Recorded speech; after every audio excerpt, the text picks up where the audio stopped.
Good afternoon, ladies and gentlemen. This is your host, Paul Gaither, on National Public Radio. We are officially listening to the Tony Bruno show that won't shut the fuck up. So, let's get through the Tony Bruno show that I'm not currently playing. Actually, is it in 07? I don't hear right now. But it is 3:50 p.m. Lima Standard Time. Let's go to our sources.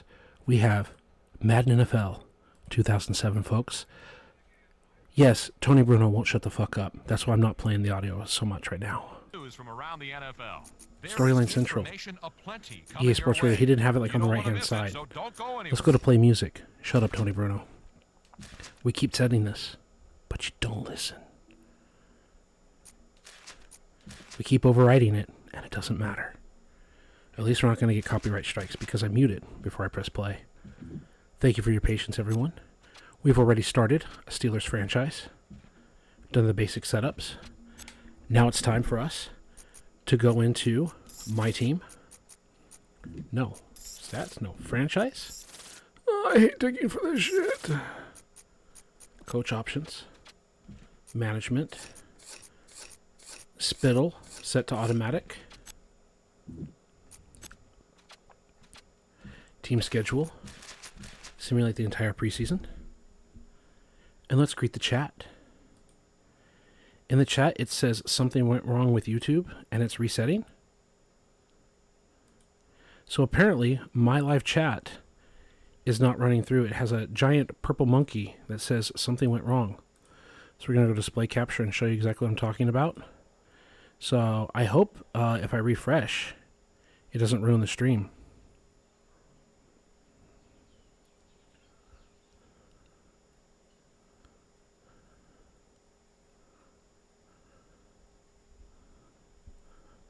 Fantastic. Let's go, everyone. It looks like it did not kill the stream. It says, Viva los piranhas. Yes, it's in 07. Wonder why the Tony Bruno show is like in year 30. I wonder what the Tony Bruno show is like in year 2, because who fucking wants to listen to that? Okay, so let's go here. Let's go to background music. Let's scroll our way down to where we last left off with the longer playlists.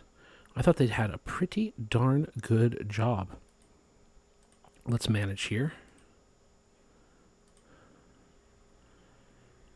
Let's get it started.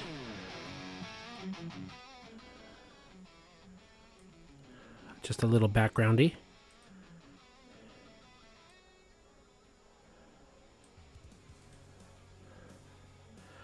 Why is that? Okay. I hope that exists for you, but also isn't too much. All right.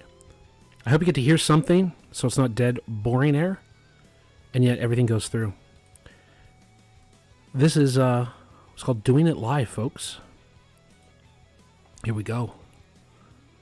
Rip Aussie indeed. Exactly.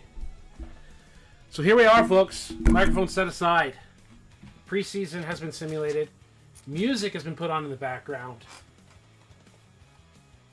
I confirmed before going live, we do have 5 draft classes. Denny says in the Discord, at work, we'll hop on when you get a chance. Fantastic, Denny. Whenever it is you see this, if you even hear this part, it'll be fantastic. Let's simulate the season. So, Cheetos are sold here in Peru. But they're Cheeto Puffs, even though they're not labeled as Puffs. There's a secondary brand, maybe they're the same company. Yeah, Frito-Lay. But I believe maybe they bought a local company. I don't know what the official thing is, but it's called Cheese Tris. And it's basically Cheetos as we know them, the normal version of Cheetos. It has the Frito-Lay branding on it. So it's like, it is Cheetos, but it's not Cheetos. If that makes any sense. So I got myself some cheesy Cheeto snacks and a bottle of Inca Cola. What is Inca Cola? If you take like, what is it, like double bubble gum, that pink bubblegum flavor, that go to the baseball park bubblegum flavor, and you turn it into a soda, that would be it. As Americans, that's the easiest way to explain it. It's basically bubblegum flavored soda. And it's an acquired taste. You live here long enough, everyone loves Inca Cola. Seriously, if someone doesn't love it, whatever on them. It's one of those flavors that you open it up and you're like, it's kind of sweet and kind of, and I can't imagine that I would never drink that. And if you live here long enough, you become adapted to the culture and you eat it with chifa and all that, and suddenly you're craving a good Inca Cola. So, like anything, it's an acquired taste, but let's get it through. Let's go. Hey, 3-4 like your defense today. Your record is like your defensive scheme. Let's go. Maybe you should switch to the 4-3 and get a winning record. Oh, the 4-4 defense. 500, huh?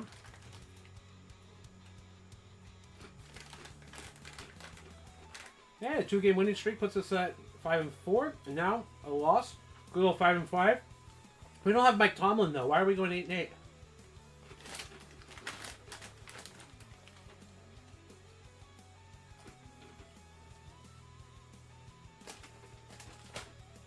It's okay. Jeff Fisher walked to 8-8, so Mike Tomlin can run.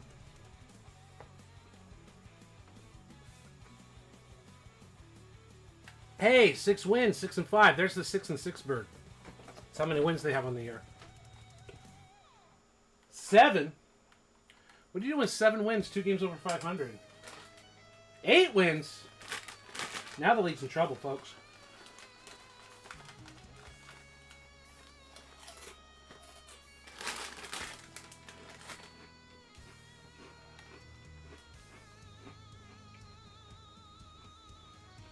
Asuka comments how they were 8-8 in the year 2006. So we got 3 losses to go. Right, Asuka, to be accurate to the NFL. Their last non-winning season. Interesting. 9-6. All right. Unrealistic. Shut it down, folks. Pittsburgh has 9 wins. Don't have to go any further. Just shut it down now. And a 51-21 over the Ravens. Over the Ravens defense. That 51-21 is personal. That 51-21 is personal. I bet Big Ben was sending a message to Ray Lewis and Ed Reed. How much would I bet Ed and Ray weren't even playing in that game? Maybe. Who knows? 10-6. Broncos Steelers. We've seen this before in Madden 06. And there you go. Steelers Bowl, Super Bowl run. Simulate the playoffs at this point.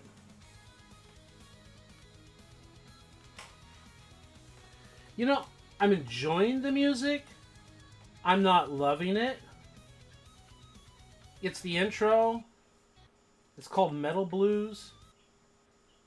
I'm going to skip ahead to see if I like any of the changes. Falcons Pats Super Bowl.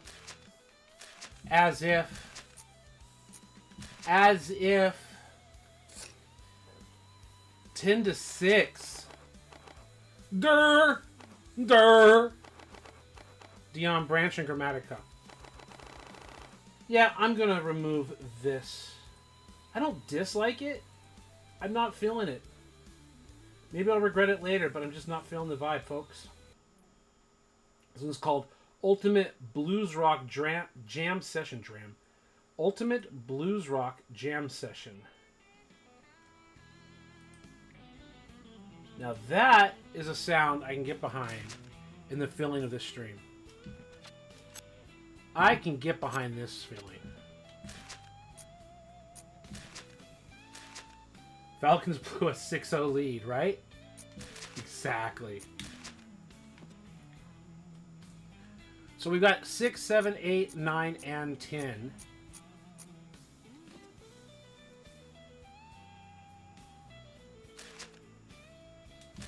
The load is successful.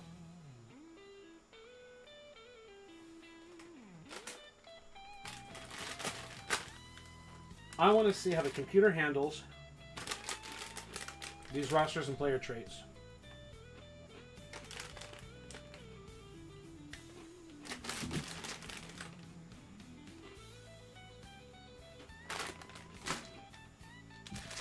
Welcome to the owner's box.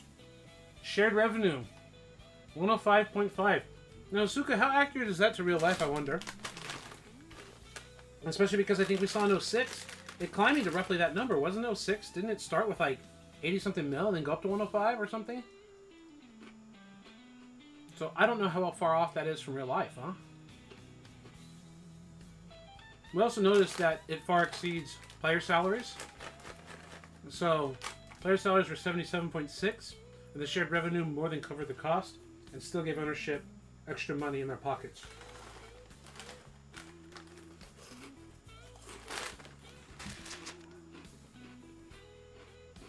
Boy, what a theme of retiring the fake Bill Belichick.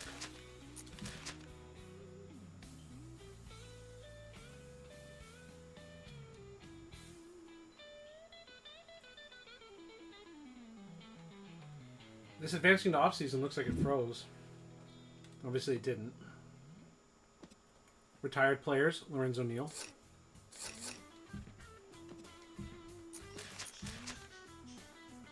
Processing the role expectations. That's what I was waiting for before looking at anything else. Just processing the expectations, removing roles. That went fast. Assigning the new roles. Now you've got to go through every single player. They go through it relatively quickly when you consider all that they're asking the system to do. It extends the experience. Extends the time it takes, but if it's worth it, it'll be nice.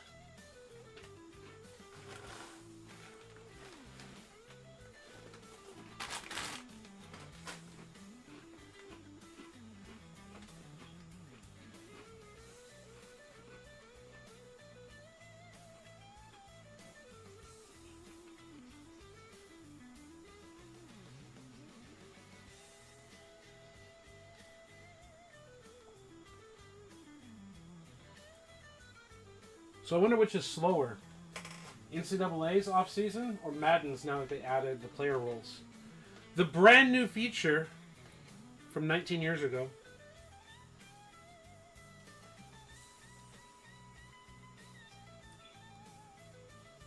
Imagine how much editing Franchise had to do just to get past all this. I know it's just a little snip and cut. But 30 years of this, huh?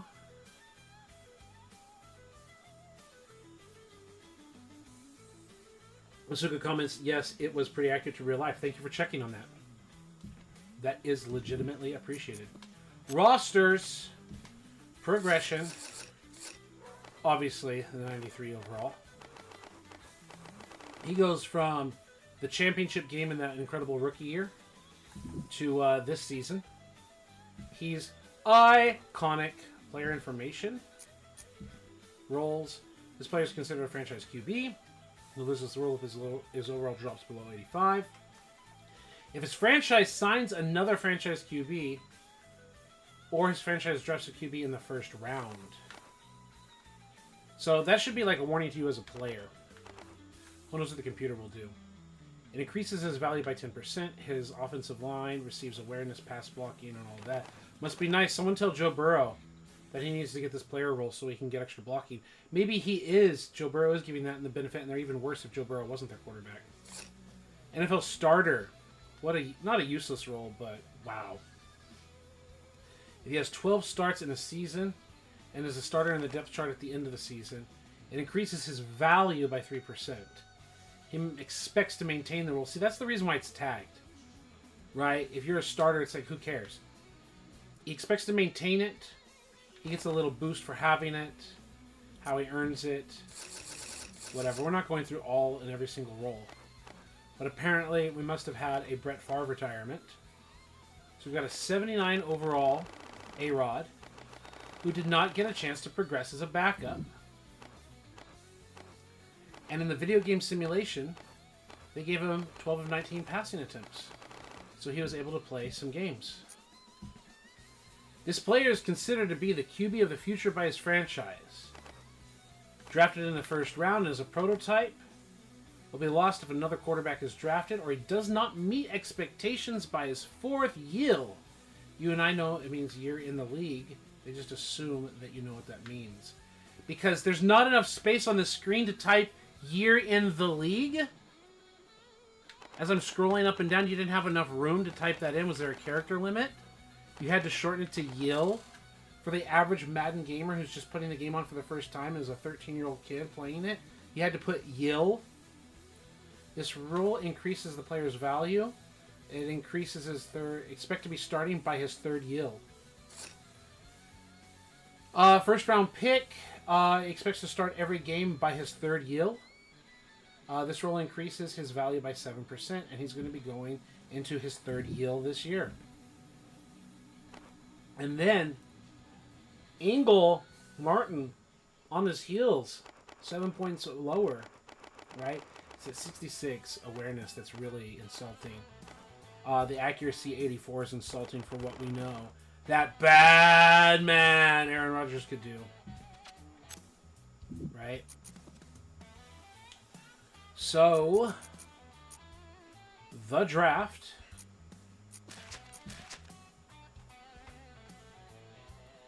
Check on Aaron Rodgers each year, Asuka. Why? I'm so glad you brought that up. Because if you hadn't, I totally wasn't going to already.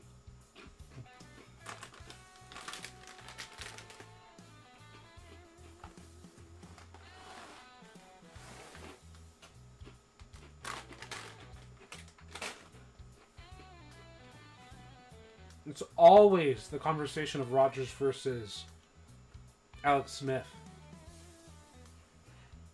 The guy they took versus the guy they told you not to worry about.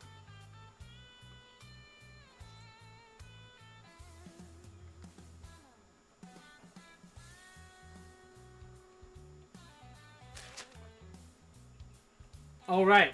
How do you want to scout it? I don't.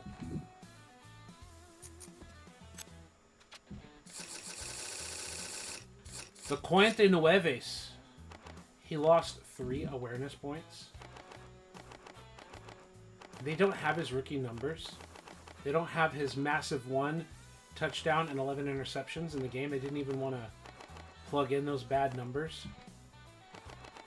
They say he's an 82. They have the 73 speed. The 86-87. Schedule. Take control before the draft. Get a good feel of what they are like on the field. Can we go to my franchise? 1 minute.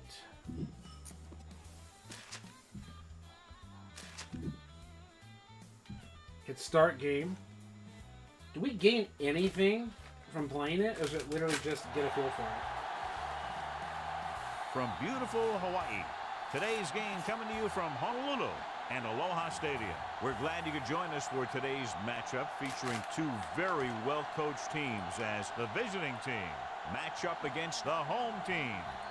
And let's go to the field for the coin toss.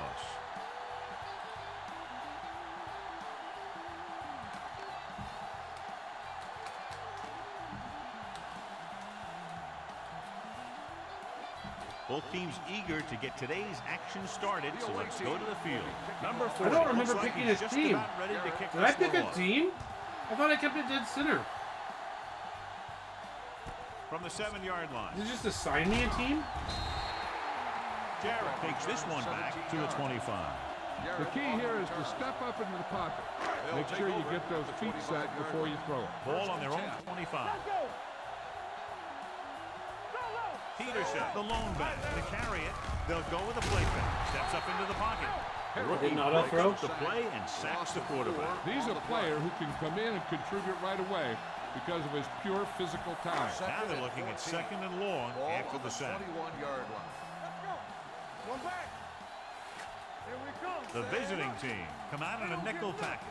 Here we go. Yeah, you see me. All right, here we go. Keep the throttle down. 35. Hey, watch the ball. Get it up. Play football. Jamarcus Russell wearing number 4. Adrian Peterson is our back. Michael, oh, that's the other team. Steve Smith, the Giants wide receiver. because that's not Steve Smith Sr. Spaeth. You know, I'm just going to talk about it here. You know, the other thing that kind of sucks is like, okay, yeah, here are your potential first-round picks, maybe your second rounds or something. Maybe if you're lucky, a third or something. I don't know. But you're not even giving a chance to go find those, like, depth, those really third round, but let's say 4th through 7th round guys. From the start, keep moving. Knock him out. Get some slack going. Dropping back. You auto throw? He moved. He ought to move. They'll He's take not another auto throwing. shot. I'm not sure why he held the ball so long. He's got to get rid of it.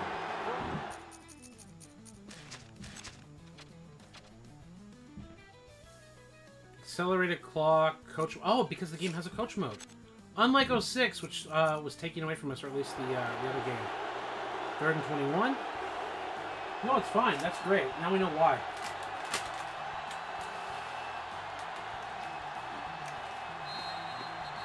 At the end of the first quarter, we're scoreless. And we're ready to start the second quarter. Just about a minute left. To give up play. Let's go. To carry it. Carroll created problems in the backfield on that play. So we should see the punter after they fail to convert on 3rd down. I don't think they're going to unlock anything from playing this, are they? Number 85. You ask what's up with the camera angle. I told you that was the custom gameplay camera angle that I had to feel real immersive in the game. I'm not physically playing it, but I really enjoy that camera angle when you're physically playing. And as you can tell, I'm just having snacks and soda, and From the 35-yard it's so like in your face. I thought you saw it before, Asuka, me talking about it in another version of the game. So they have 1st and 10 here. Like especially controlling defensive tackles and defensive ends, pass rushing the quarterback, really feeling intense. Knee bang. Here comes the play. Pressure. Boom, in your When the face. defense brings extra guys in a rush, you have to make your reads more quickly. You probably have time to look at your first read, maybe even your second, but you got to get your hot receiver pretty quickly involved, or you're going to take shots like that. This defense looks good. No, it doesn't. Cover 2 while they're trying to go for it all the way down the field. Let's go cover 4 buzz. Ball on their own 29. Let's go to settings. No, controller layout. Passing, rushing, receiving, defense. So the L and R trigger are rip spin. Yeah, rip spin. And A is the sprint button.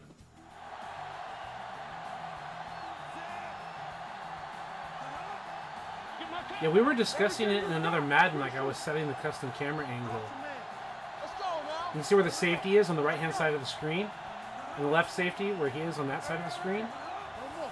Watch as we drop back. I'm going to try to recreate it in instant replay mode if they actually drop back and throw. You can see your tackles. Gets the pass off. Gets his hand on it. So the idea is roughly here, the tackles. This is roughly, that's pretty close. You can see the right safety, right? You can see him over here. You can see the left safety. So when you're dropping back to throw, if your eye's on, first, offensive linemen get in your way, don't they? Just like a real quarterback. It's not 100% eye level, like first-person football. But you can also see the gap between the center and the guard with the linebacker. You can see how they're peeling back. And you can watch as they go back. Like, even though I can't see the safety, you also know I can't see the safety rotate. He's not rotating to the middle of the field. He's not sprinting out this way. He's not rotating to the middle of the field. Things like that. So, the same thing with the other safety. You identify both safeties. You got the other helmet. You know? And we're like here. And we're dropping back. As we drop back, I see the strong safety. I see the official in the gap between the center and the guard. And as I'm hitting the drop back, I know the middle of the field is wide open. So if I have like a splitting route down the middle of the field, like we might be attacking that. We should also know our different coverages as we watch the linebackers peel back. And you can see here on the right-hand side, you can see back here, right?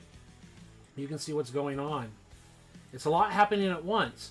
But if you know your route and you know your keys and you know what you're trying to read right to left on the screen, your eyes as like a human should notice all of these 3 defenders. You have the ability, especially with practice, to ID those players pre-snap and as you snap. And you can see that guy on the far right? You can see him right here. So you know where everyone is. You know if someone's in the flat or not. After all, look where the defenders are. Did he go to the flat? No, he's pass rushing you. Did he escape to the flat? No, he's been bailing. Where did the safety go? He didn't go to the flat. Like, you're told a lot of information, right? It's like, Paul, we just want to sim. Just tell me that in the chat. But for me, as I'm dropping back, it's like, we know what's going on here. We know what kind of coverage they are in. Like, we're reading our keys to the right-hand side of the field. We don't have to see this to know that this is wide open out here. Right? If we know our play and we know where the defenders are, then we also know where the defenders aren't. Right? And to make our throws and to make our plays and to make our reads. And, like, do you have a play that beats this coverage? Or do you have a play on the backside, a route combination, an alert that you're looking for back there? And that's the other thing, is as you're dropping back, depending on what your reads, whatever the play is, you know your keys. Do you need to read this guy or that guy? You know what you should be reading at the time. Well, we're sending like 3 guys, or like we're sending this receiver to 3 defenders. Probably don't want to be throwing that ball. With time running out, like he really should just like throw it here, dump it off, get the catch, go downfield, step out of bounds. That's really where the football should be going. Now, side note here, if I want the strong side A gap, right, I line up in weak A gap, but I want to attack the strong A gap across. So I just simply attack it and go after it. He tried to float one. Denny says, "What's up?" So I hope all that makes sense, folks. Now, smart coach would call this defense. We're going cover 1, and we're going to blitz the side. No, we're gonna blitz the strong side. So we're going to take Love here. Our defensive tackle is going to take the left gap, the far left gap. The home team come out in a dime package with the pass. Ooh, nearly. So I knew as a user, like this was dropping into coverage. I knew that we were blitzing off this side. So I knew that I was responsible for the furthest outside gap. And I'm like literally attacking and pressing left as I hit left trigger. Like I'm left trigger and left on the D-pad. I'm getting off the block, and I know that if the quarterback tries to escape weak side or whatever, that this is what I'm responsible for. I know that I start inside, right? And I know what I have to do. So as a user, I'm just like going after it. I'm playing my role. Right? And it's just so in your face. So intense. I love the camera angle. Give this defense a shot. And the prevent defense. And this should be the last play of the half. That's too easy. Oh, this too tough for you. What's the hard count? You know, right trigger and right on the thumbstick. 29, solid 29. Dropping back to pass here, needing a big fourth Thrown down to the conversion. ground. Looking for something Thrown to the ground more. a second time. And there's some tension with the ball in there, isn't there? That's what it feels like. Now, we hit the right trigger, so I think he tried to spin with right trigger, and I think left trigger is swim. Does it say controller layout? You see, it says spin and swim with both buttons, so I don't know what's up with that. Right? Like, I don't know what's up with that. Like, what chooses which move to do. But I often feel like the right trigger, the lighting just changed because the half changed. But there's, you notice that the half changed, so the lighting changed, but the instant replay should have the old lighting, but it doesn't have the old lighting because it's loaded the new lighting. Video game coding stuff. Thrown on my belly when I shouldn't be swimming, or spinning, and then just absolutely obliterated here. Right? Didn't it give us like to me it's like a lot of fun tension with the ball in the air. I really like the tension of 2K8's deep throws when the ball feels like whoosh, and then it feels like the ball is coming from the heavens, like in 2K. But this camera angle was also fun. Like you're right in the midst of the action, and we're fighting for it. EA Sports helmet logo looks goofy. Logos everywhere. Yeah, no, it looks absolutely goofy. Crosby Absolutely is back and goofy. ready to put this one in the air. So we're just gonna run the ball a few times. Like the whole point of this was to just play 1 minute quarter and just get the experience. And then it should zoom in. Yeah, look at the intensity of this return camera. I love it. Robinson is able to get it to the 18-yard line. So let's do edge sting. I don't care what they want. I'm going to send the edge sting that side. At the 18-yard line. 1st and 10. We're going to use L trigger with this guy Love. And we're going to try to attack that inside A gap. Whether we're picked up by the guard or the center, we're going to try to attack that inside A gap. Hand it off. That's right. Let's go. Is there for the tackle. Like me, I'm telling you, like my eyes are just dead focused, not even on the play, but my player matchup. I don't know who they're going to engage me with. I don't know if I'm going to have to hit L trigger and to the left against the center to go TV left, or if I'm going to have to hit L trigger and right on the D-pad, not the D-pad, but the stick, to go L trigger to the right. But yeah, I look at it, and I'm like, okay, as it's exploding, that first step, whatever, I'm like, okay, I'm engaging here, so I'm going to L trigger to the right so I can get to that A gap. I'm covering my gap as best I can. And in doing so and getting the turn, we clog that gap, and then we force him to go somewhere else, and we've got our teammates there. It feels so satisfying to play this game, especially once you have good sliders set up. This is a good one to call. To play the nose tackle, to play the defensive tackle, Second and to play Isaac long coming up Sopalaga here. with the 49ers. Watch the run! Come on! A little misdirection. Let's go. Field for a shoot. I knew that I had not inside A gap, but I had the B gap. And just taking that B gap and then the buddies, filling it in, not giving them any room. The offensive line. It's just one of those plays. This is the kind of play where it feels like I didn't make the tackle, but I made a lot happen. Like, obviously, it's my teammate that finished it.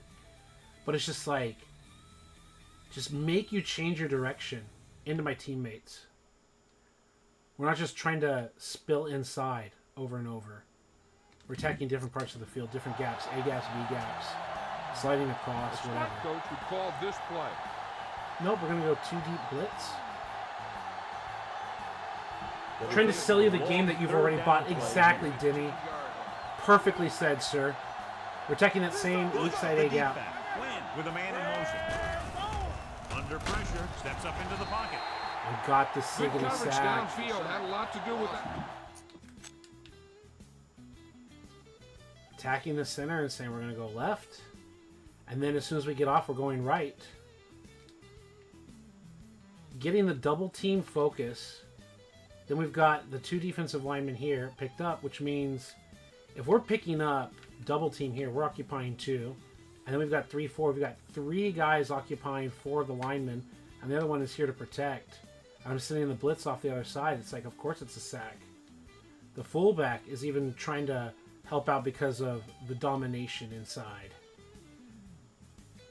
It feels so good. We're going to chase the quarterback to his weak side.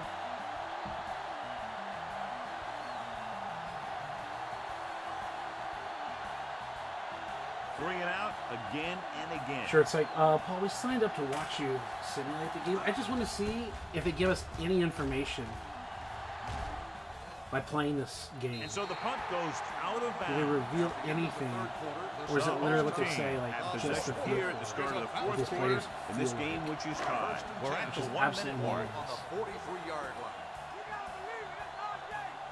All right, so we're just basically reading the visiting team block of come the out in a tackle. 4-3. What does he do against the defensive end or the linebacker? Looking upfield. Spins away from the tackle. Let's Simpson go. comes up to make the play. And yeah, in that live reaction, just like here, as they hand it off, the game goes like that. And you're like, okay, we've got that defensive end situation. Let's just take off. And you know, like, once we get to that next level, this is where the green grass is. God, it feels good.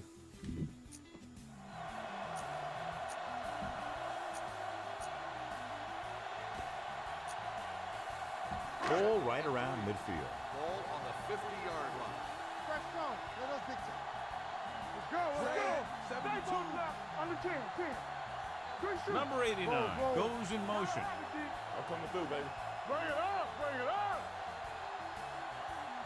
Hand it off to the back. Number 31 is there for the tackle. Hey, all he had to do was get behind those Might big do old something to blockers and just keep change pushing. The next thing you know, they're the moving the chain. camera angle Watch screen. for the run, Play. Left. but I like it. Crosses it out to the right. Plays. Records the stop at the... You can even see there with the pulling guard. Right? We can see the pulling guard out there in front of me. And like I'm not hitting sprint and I'm letting him lead the way. I'm letting him do the kick out block.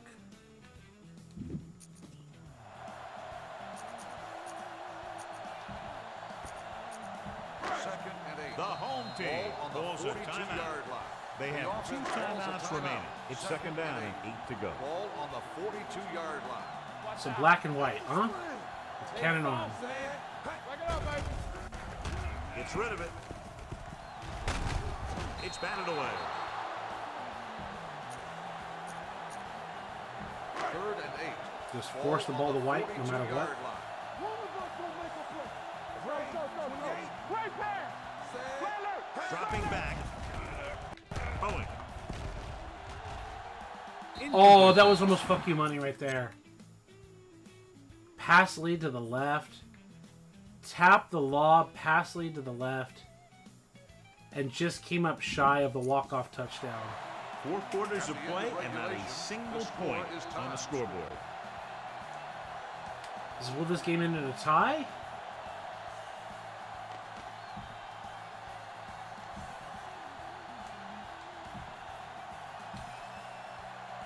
Number 40. Will it be an infinite overtime that I have to quit?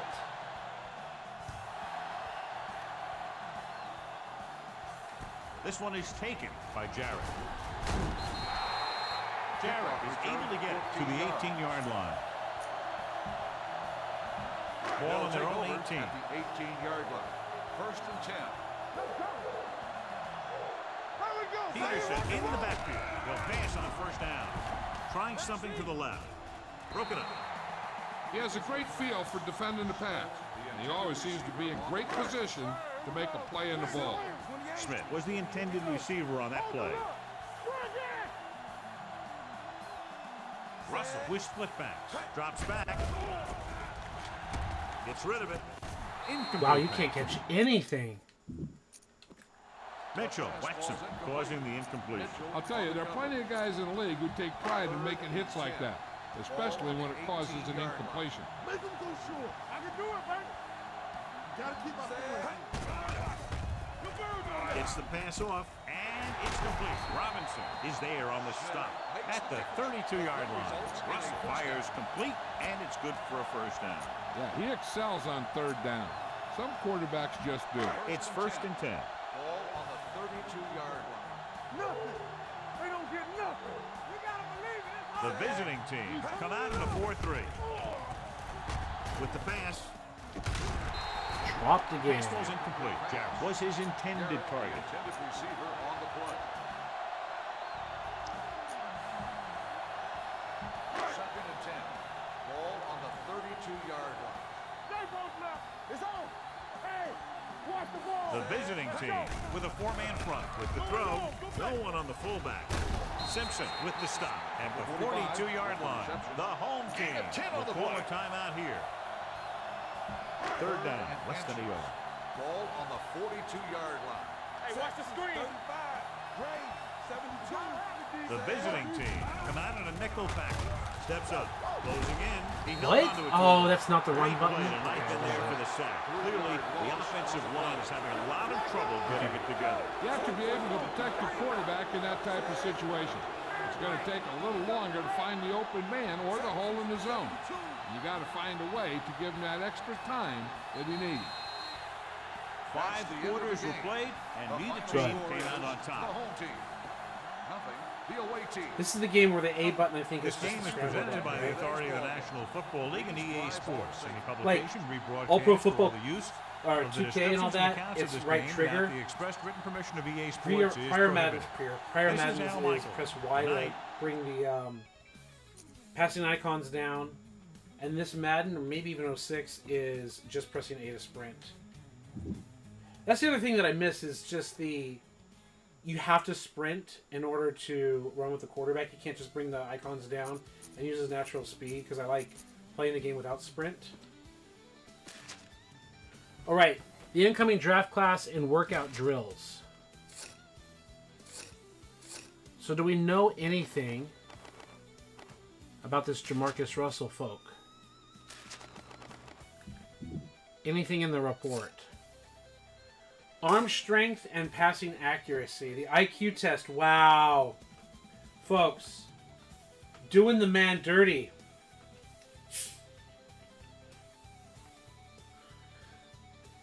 The comments, they write themselves, don't they? The comments write themselves.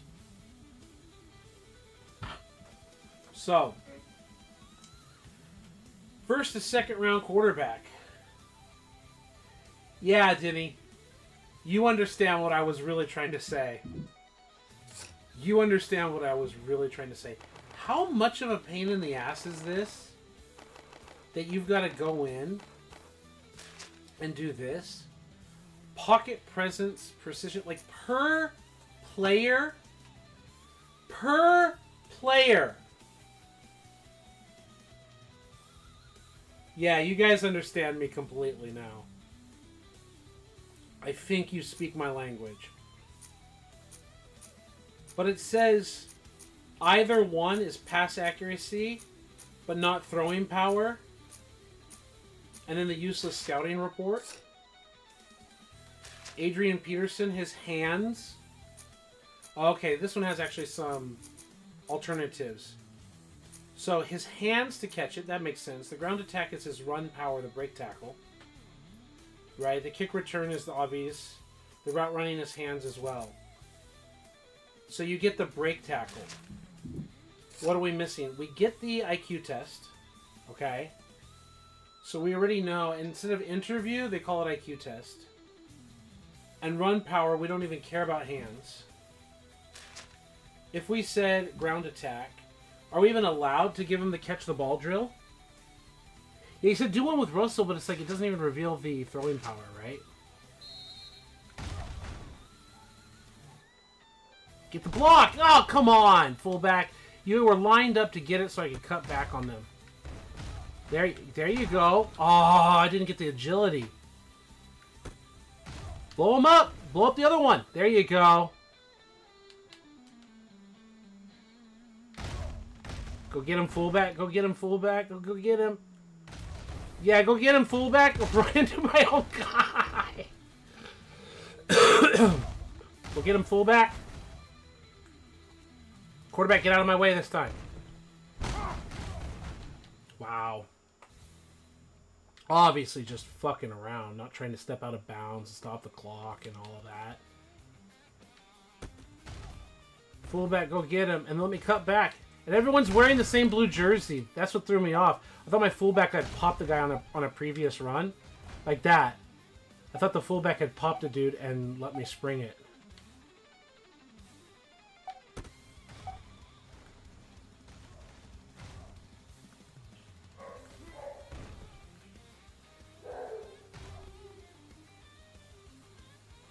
I feel like Bo Jackson in Tecmo Bowl.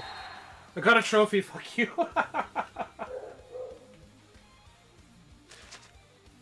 Earning trophies unlocks the report. Thanks for telling me. I didn't unlock anything because it was just that. Halfbacks, Peterson. You just keep doing it? This sucks, guys. This sucks. Are you limited on how much you can do it? Like, does it count as X attempts or something?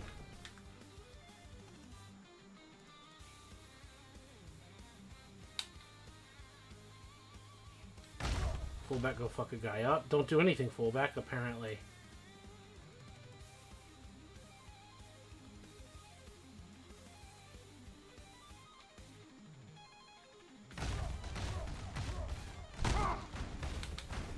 And then the fullback fucks a guy up at the end.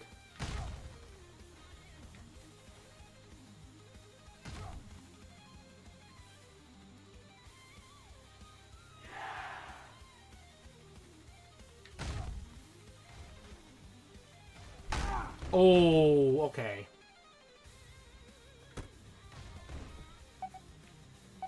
Fullback, what the fuck are you doing? Like, what am I doing? Yeah, but fullback, what the fuck was that? Now, let me break away.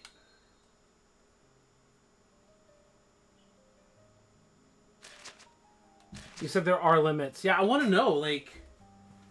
Does it say workouts remaining 6? Are you fucking kidding me? 6 workouts and the other 2? 8 workouts. Wow, this is even worse. Like, how am I going to get the pass blocking? I don't even get, like, oh, the run blocking. QB protection. See, this should be a drill in general. Wow. And then you can't scroll. Oh, this sucks. Just as a user interface. Like, I would love to scroll and only look at the great IQ tests. This is shit, folks.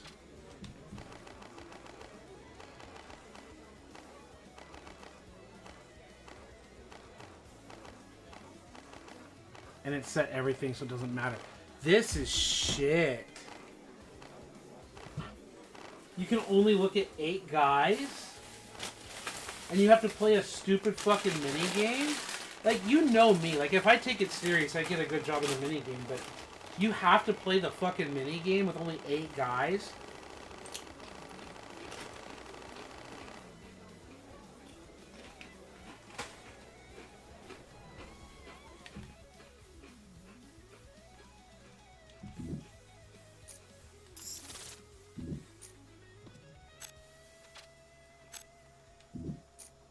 Where is the draft breakdown?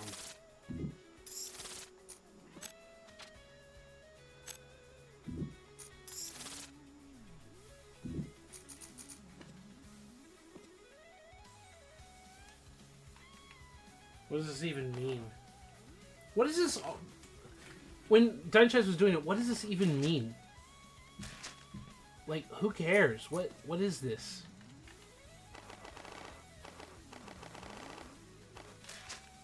Releasing him will do what? These are just like recommendations? What do you want? I just click it and it says release them? Are they gone? These are the players going away? He's not gone? What was the point of that fucking menu? And now the recap comes?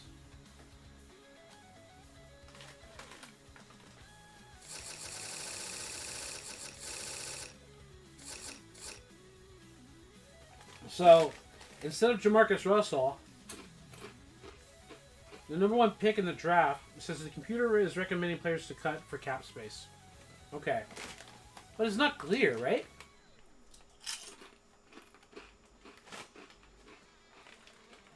It's Gaines Adams, right? Brady Quinn was taken number 2 overall. Jeff Samardzija, folks. Jeff Samardzija. Asuka, you may or may not have been here when I talked about Jeff Samardzija. My God. Jeff Samardzija decided to go play baseball. And let's talk about him again. Let's go. Jeff Samardzija. Z-I-J-A. And then let's go to contract. Right? And yeah, here we are. Sources, display capture. This dude, if you know who he is, then you know who he is. This dude was an elite wide receiver for Notre Dame. Many people were predicting him to be a top draft pick. An elite athletic talent as a wide receiver. And the year 2015, right, it's years into his baseball career. But it's like 5-year, $90 million contract in 2015. Top wide receiver NFL contract 2015. The AI I don't really trust. I usually don't trust this stuff. 2000 wide receivers, Cap number, cash spent. It's always really rough. Contract history, year signed, 2012. 7 years. Yeah. So, literally, what, like, 113 mil 3 years before Jeff Samardzij's deal. He's just casually, he's working very hard, I'm not diminishing him, but he's just casually cashing in a $90 million contract to be a Giants pitcher, right? Just like, yeah, over the Cubs and the Athletics and the White Sox and the Giants and whatever, and I'll just sign a deal that's relatively close to the ballpark of the most highest paid best wide receiver in the NFL, and also not breaking my body while doing it. Right? Do you think he would have been the best highest paid wide receiver up there with Calvin Johnson? Probably not. He still would have been a hell of a receiver, I think.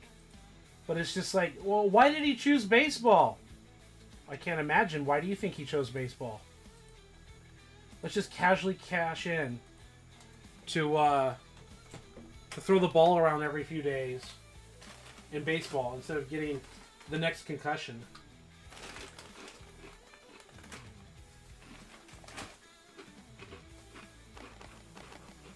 Absolutely wanted to see him play. 6'5", 215, Notre Dame.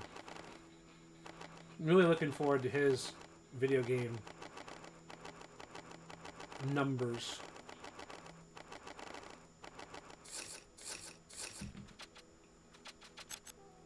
Let's go to free agent signing. I think Calvin Johnson comes up the next year in this game.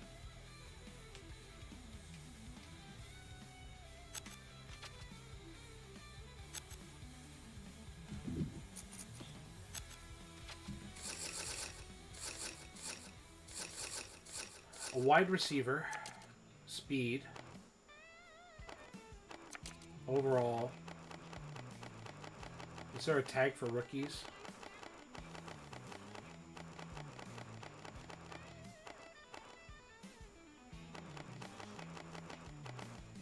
Yeah, it has a tag for rookies. So he was the first rookie. There's all the Pro Bowl tags. So what'd they make Jeff? 88 speed, 68 strength, 70 awareness, agility, acceleration, catch an 87 as a rookie, and 94 jump at 6'5". Right? Rolls first round pick. Right? Pretty sure that Calvin Johnson is a rookie in another class. That's why we didn't see him. Right?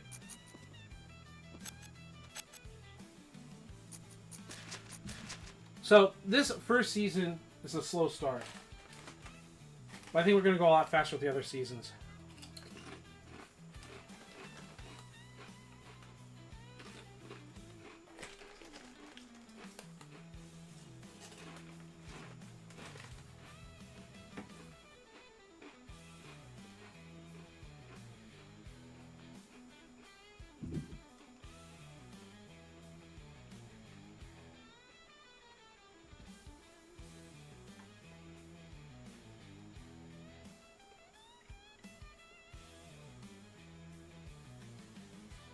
Training camp. Skip. Skip.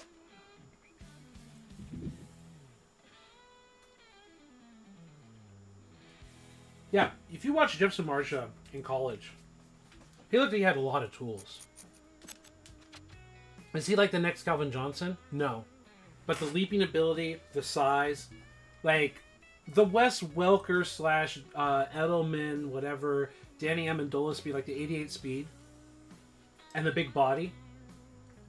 Like, he would have been like a top 10 receiver in the league, most likely. He would have been like a top battling receiver. But he wanted to go play baseball, and that's fine. We wanted to look at the Alex Smith and Apparently, Chad Pennington show. And Phillip Rivers. Free agency. Apparently, the video game feels that the Chargers are happy to stick with Billy Volek.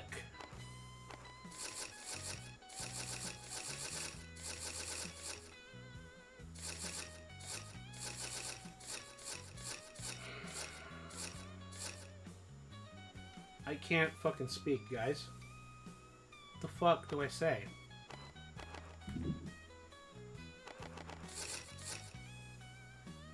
Free agency.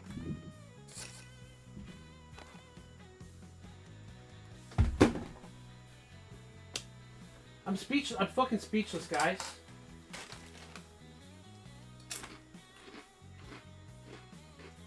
Yeah.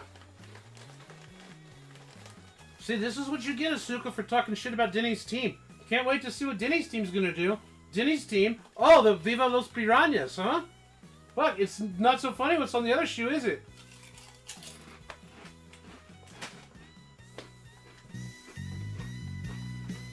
How about that, folks?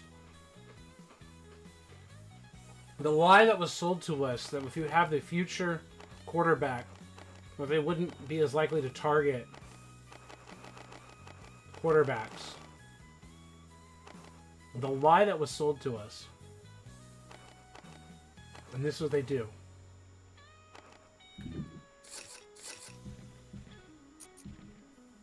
First round pick.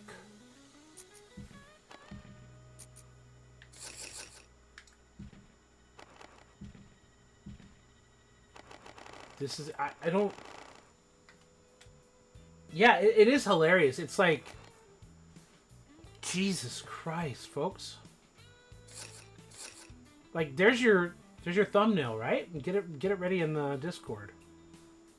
Fuck. Year 2, the first off season. Like, I don't want to play with you no more. I feel like that Andy from Toy Story meme.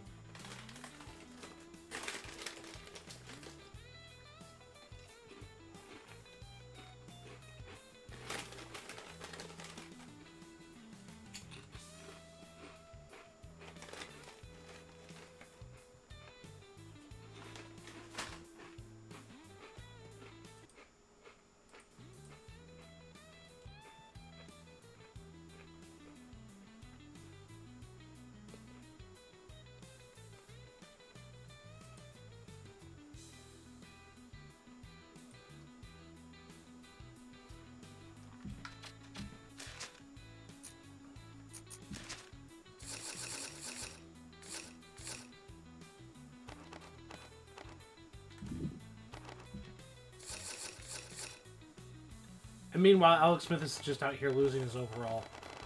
That's me in the corner. That's me in the spotlight. Losing my overall, even though other ratings changed. I just lost an overall point because fuck me, I guess. Just lose an overall point.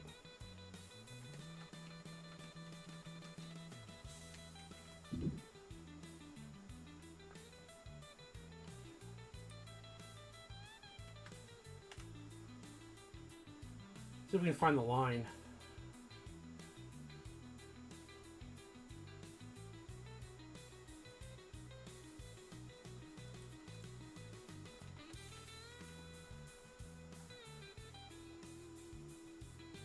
Yeah, I think I can find it.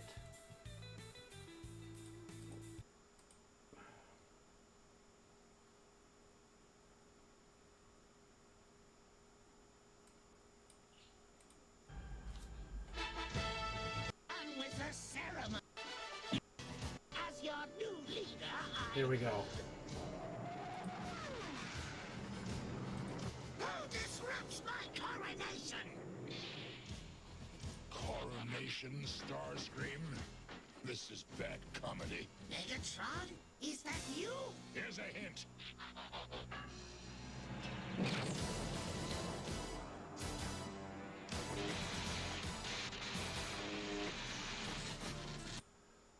3 quarterbacks?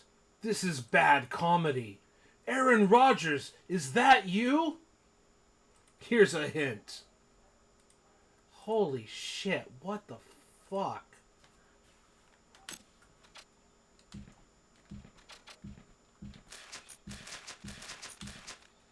Let's go back to the music. The music makes the people come together.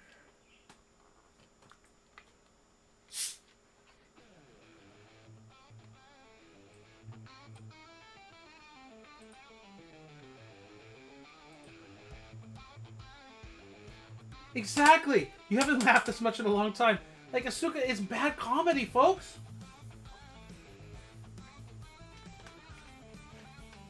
What a fucking nightmare. Do not let Soft Drink TV know what's happening. He won't be able to handle himself. He couldn't contain himself. The best Madden of all time. Say it from the mountaintop. Say it so the people in the back can hear you. We wish the PlayStation 3, we wish the PlayStation 5 had these Madden games. Come on! From the rooftops!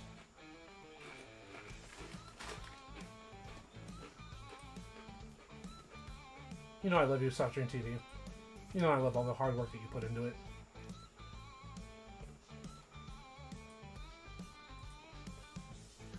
To be a mouthpiece of the community and just so little attention actually paid to reality.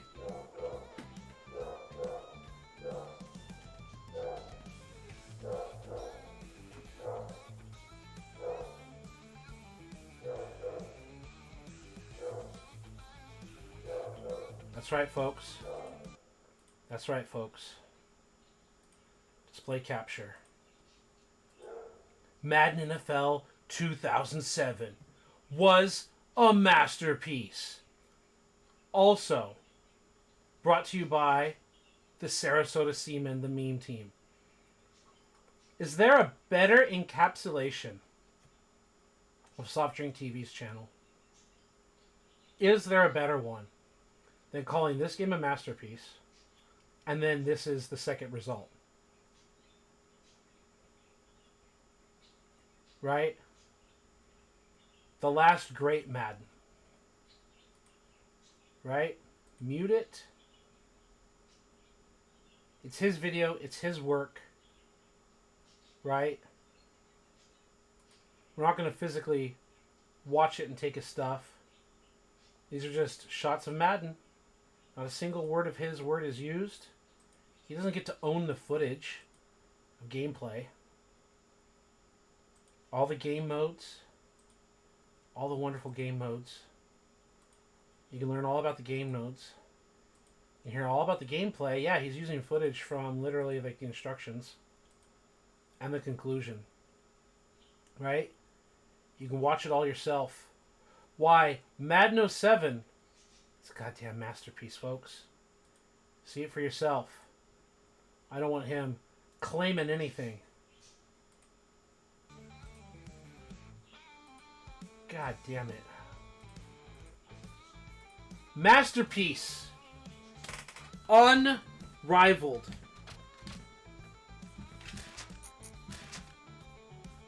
Hey, Steelers. Stick around for the division round. Did someone say championship game? I think someone said 1 field goal and go home. And this game loves to send the Broncos to the championship games, doesn't it? Seahawks. Fall short, Retro Rewind Sports. So we got Bears-Broncos Super Bowl, baby.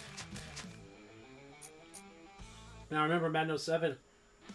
In a lot of ways is, if you want to crown them, then crown their ass. But the Bears are who we thought they were. They're who we thought they were. And we didn't let them off the hook.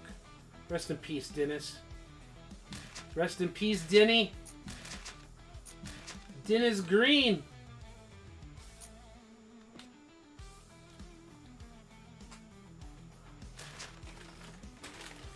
Denny G.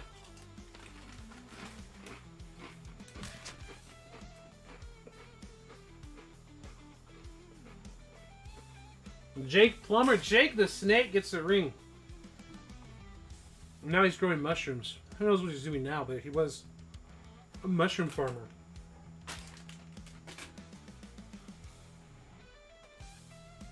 Hey, man's got to eat, right?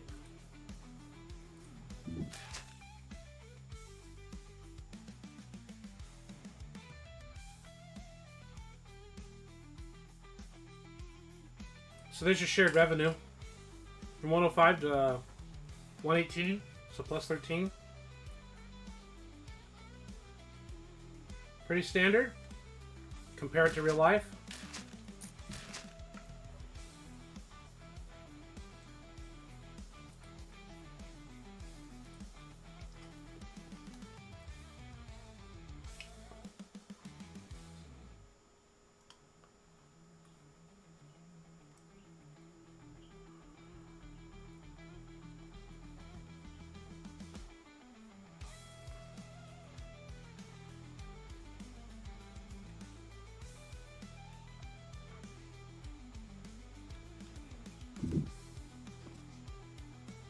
Retired players.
Yeah, I was on mute, checking messages, responding to stuff. Yep. So now, view rosters.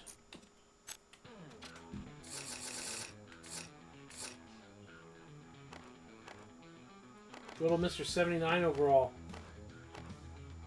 You know, that 4 quarterback room.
Let's go! Free agency. NFL draft, 4th round. Steelers and the 4th round drafting of a punter. Name a more iconic duo. Oh, wait. While you already have a punter and a free agent punter, you then go to the draft. Or no, you draft a guy and then you went to the free agency. Well, you already have one. They said, we got one, but we need to spend a 4th rounder to get a 69 overall punter. And then we need to go into free agency and get another one. Let's go. Jesus.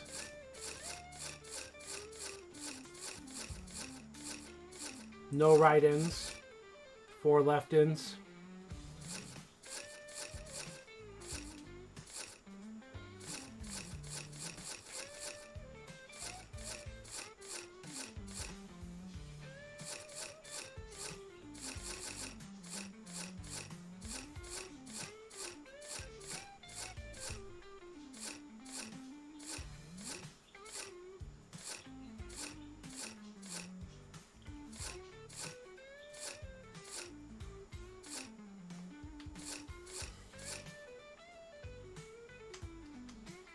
He said, Mike Sherman trading up to draft a punter in the 3rd round. 49ers used a compensatory 3rd round pick, which was really where the 4th round starts, but a compensatory pick to draft their kicker. But yeah, the punter especially, right?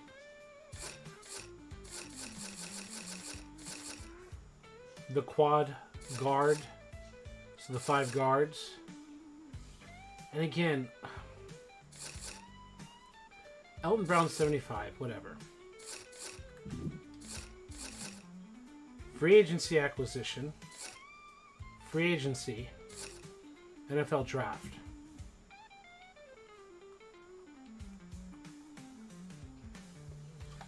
Well, Deuce Tui was a real life draft pick, no? No, he's the video game draft pick, no? Or Madden 07 2006 is that draft pick. Okay, right? Okay. That's fine. Just wanted to see, was there any weirdness, like the 5 left tackles or whatever?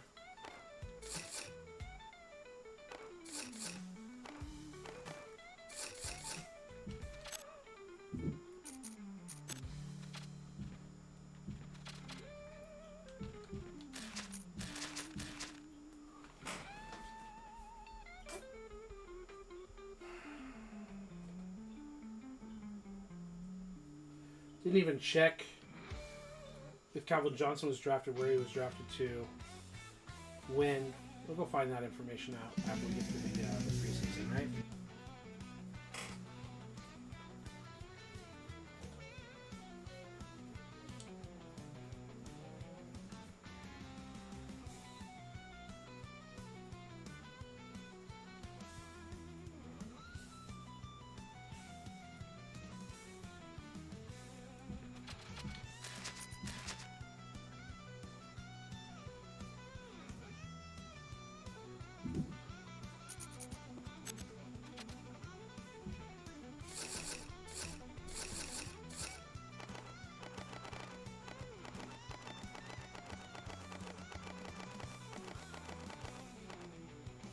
Calvin Johnson with a preseason opportunity, 88 overall.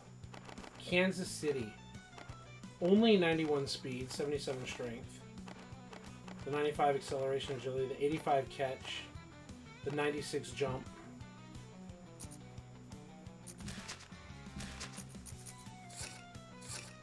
It doesn't have the number 81.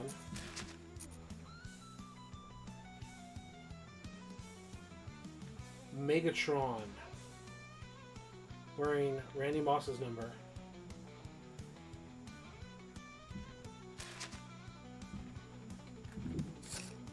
Taken number 3.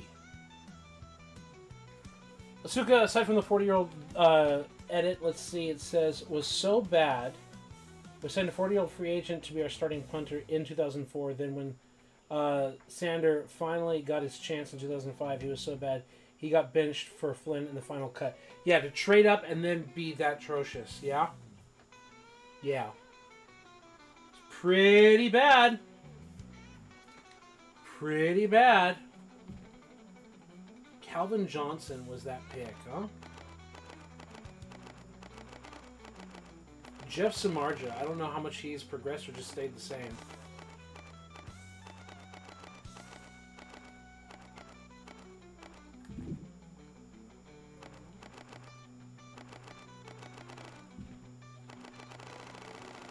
Samardzija's an 85.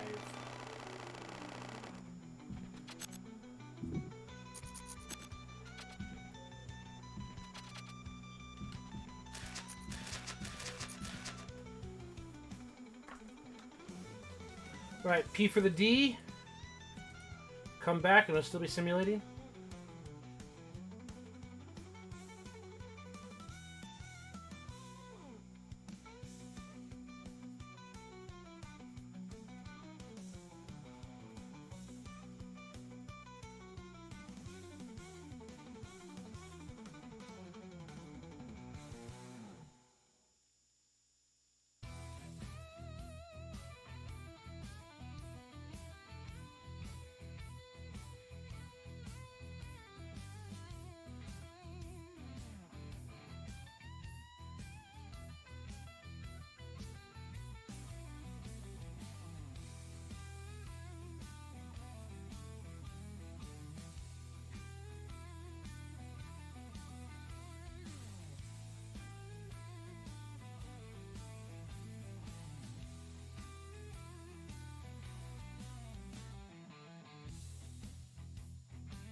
We're back.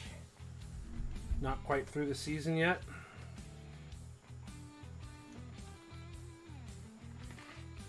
It's been a good background music track.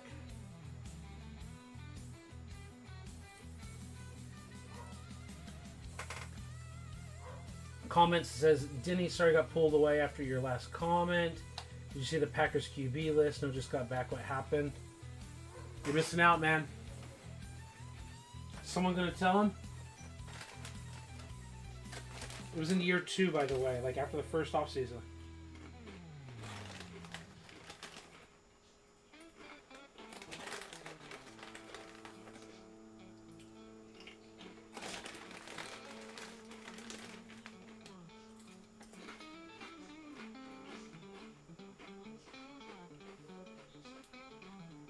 Nope, not Roethlisberger. Not Roethlisberger.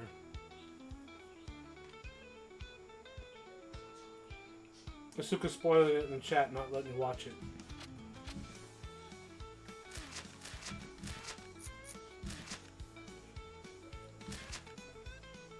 Well, I mean, Patriots beating the Steelers is like, what's new, right?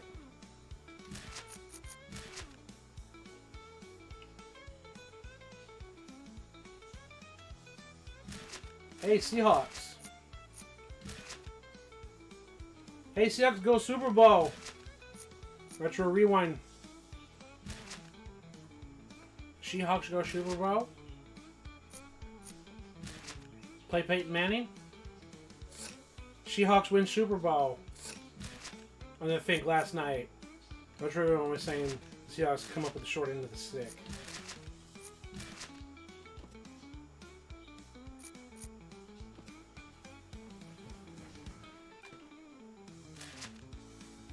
Yep, exactly, guys, in the chat. I don't even need to read it out loud. Chad Pennington and Phillip Rivers. Like, with the player rule, it's supposed to, like, protect stuff like that from happening. With the player rule. We've seen his third year in the league and all that. I wonder what they're going to do in terms of removing and adjusting the player rules with the QB of the future, seeing how he's definitely not starting. And he's got the other two quarterbacks there.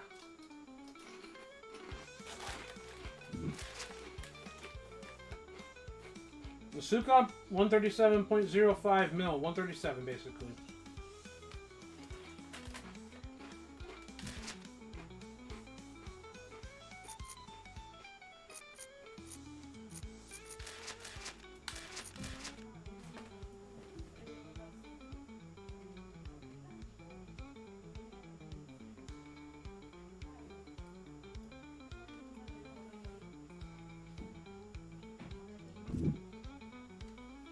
Do you remember what that compares to? Like 14, 15 up, something like that? 19 mil? There you go.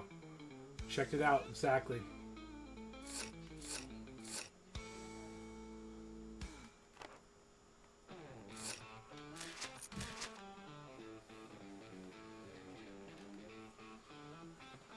Oh, and Denny, while you were away, we also had your Steelers drafted a punter in the 4th round and then proceeded to sign a punter in free agency while you already have a punter.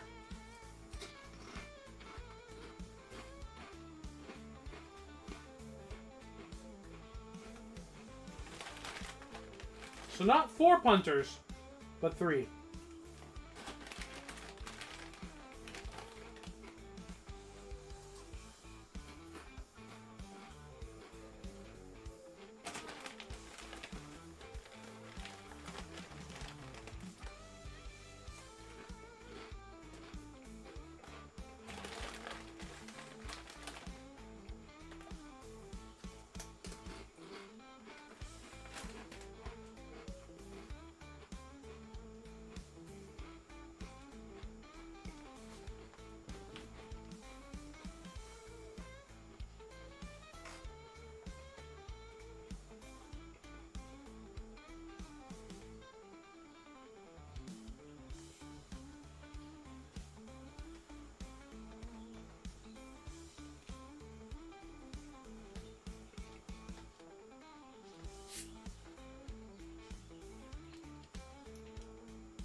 Masuke, I read your comment about the Madden challenge. Where is this Madden Fantasy Challenge?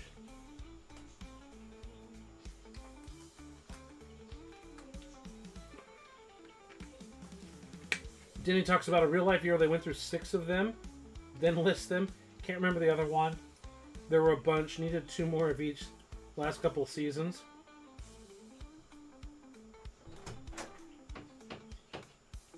Like, oh, in the video game there's a feature?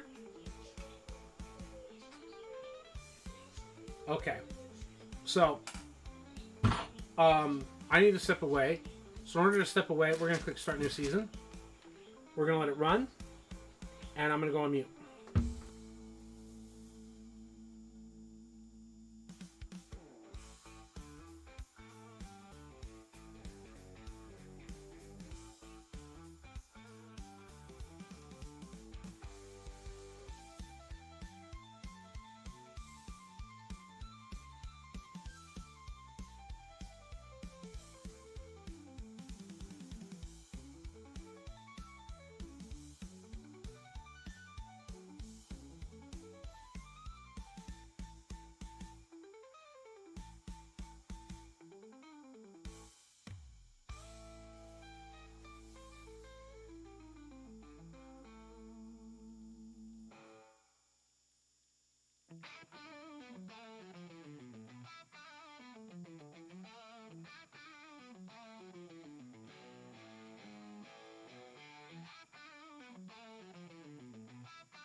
Oh, what a mess, huh?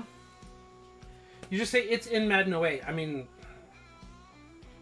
I guess it's a feature you gotta click on? I've never seen it before. I believe you. I wouldn't even know where to go.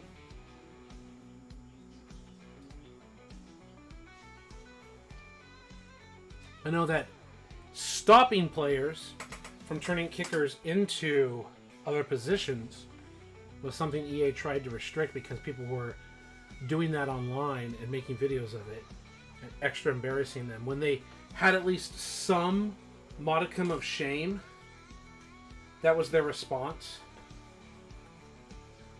I did the player edit, put all punters. I think it was all punters that I made on a team. I was playing default All-Pro and was doing a pretty good job. And I was showing that to Scantleberry in Central Gameplay on the first day there. After Ian brought us in and we went through the NDA stuff and the interviews and we went through all the things and we had our first chance at the game and he asked us to look at stuff so we could have like a pre-lunch meeting upstairs and all of that. We went through like all the different processes. I had my notepad and went through all the things, and then we had our like meeting and then we had lunch or whatever. And then I went in and I just started doing like the stuff that I wanted to do. Right? Like I had a whole list of stupid shit that I wanted to do and push the game and give feedback on. And one of them was like, yeah, the fact that I could have the all punter team on all pro default and could ball pretty hard without setting changes. And we talked about like the super win animation and the ratings disparity and that kind of stuff. And it's like, do the ratings even matter kind of thing, like all those conversations.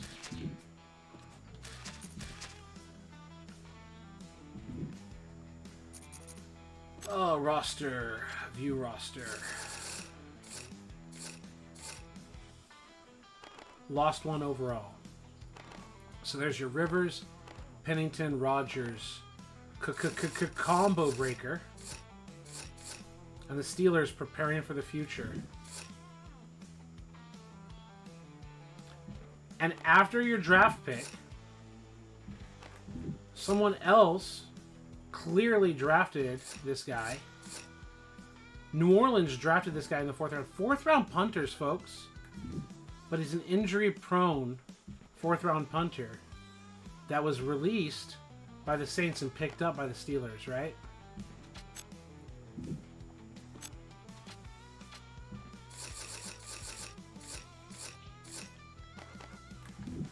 So all he did was lose QB of the future thing. It didn't make a difference at all.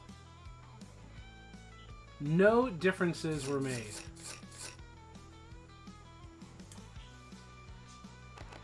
There's Alex Smith crashing to a 75.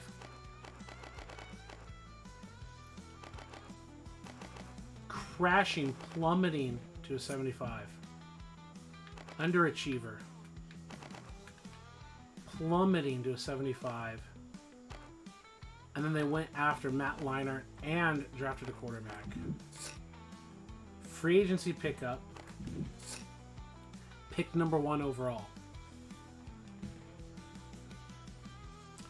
Rhett Bromar.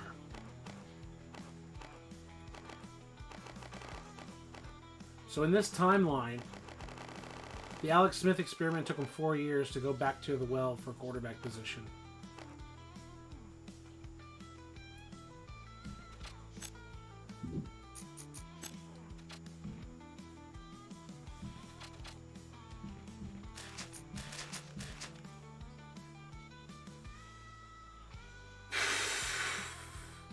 I see those back-to-back comments, Asuka.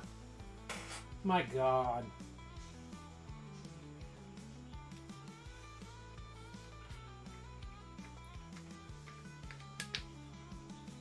How do the 49ers put up 7 points with their multiple quarterback show, or even the backup quarterbacks are doing something, huh? How bad is it?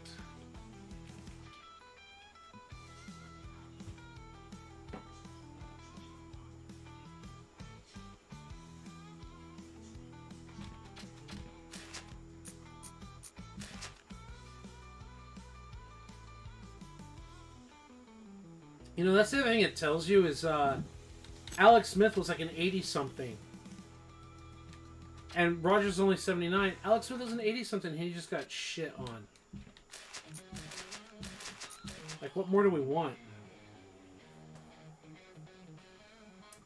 Then he says, in Pittsburgh, I think they are cursed for playing such a wussy position. And Asuka says, hey, got the QB for every quarter now. Exactly. I'm going to go listen to Soft Drink TV's 2007 video while I'm on mute, while this simulates. See if I can get some ammunition for fun.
Madden 07 was an amazing game on the original Xbox, PlayStation 2, and GameCube.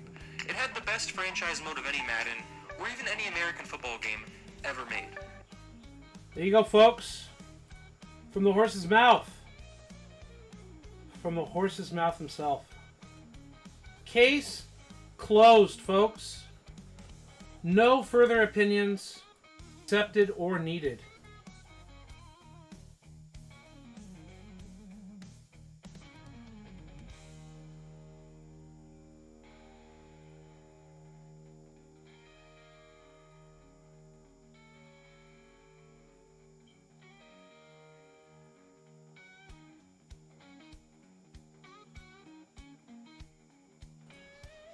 Most fun gameplay in any Madden game, and really has no flaws that I can think of.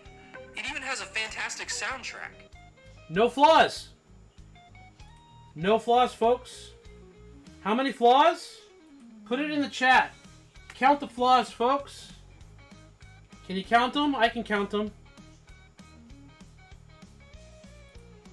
Flaws equals no.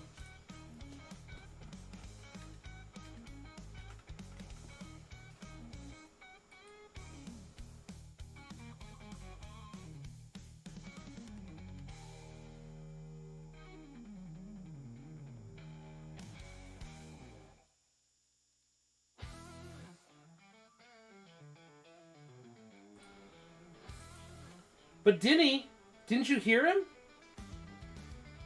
Like, I'm realistic. I know they have flaws, and we try to get around them, and we try to work with and around flaws. I don't expect a flawless game. I do not expect or anticipate any game to be flawless, but can we work around them? Can we work with them? But didn't you hear it? Ooh.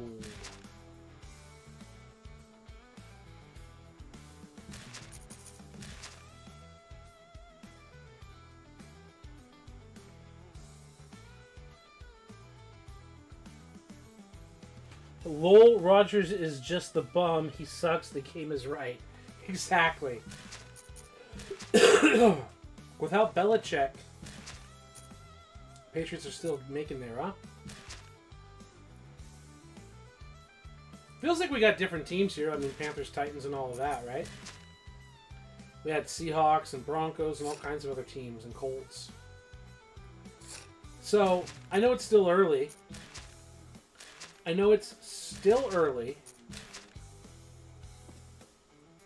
We're not getting something out of control, right?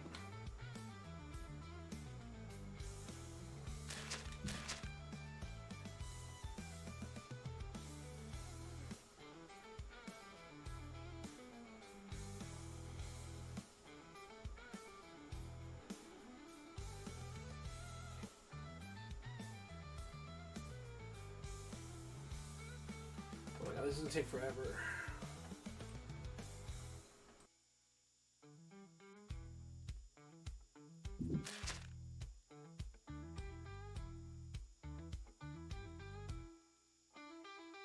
Obviously, you can see on the screen, shared revenue, 153.5.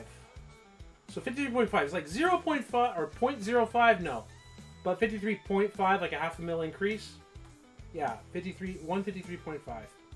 So Dick LeBeau, Nolan retires. They're not getting fired. They're retiring. They're retiring from the team. They're stepping away. You notice in these games, like 06 and 07, they haven't even asked us to go to staffing. Maybe it's just taking care of it itself in the background, but they're not even asking us to consider staffing.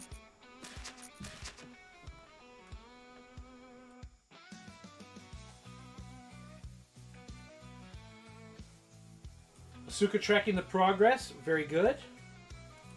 Obviously, as we get through these drafted classes and we get a few years in, we're going to also check out what the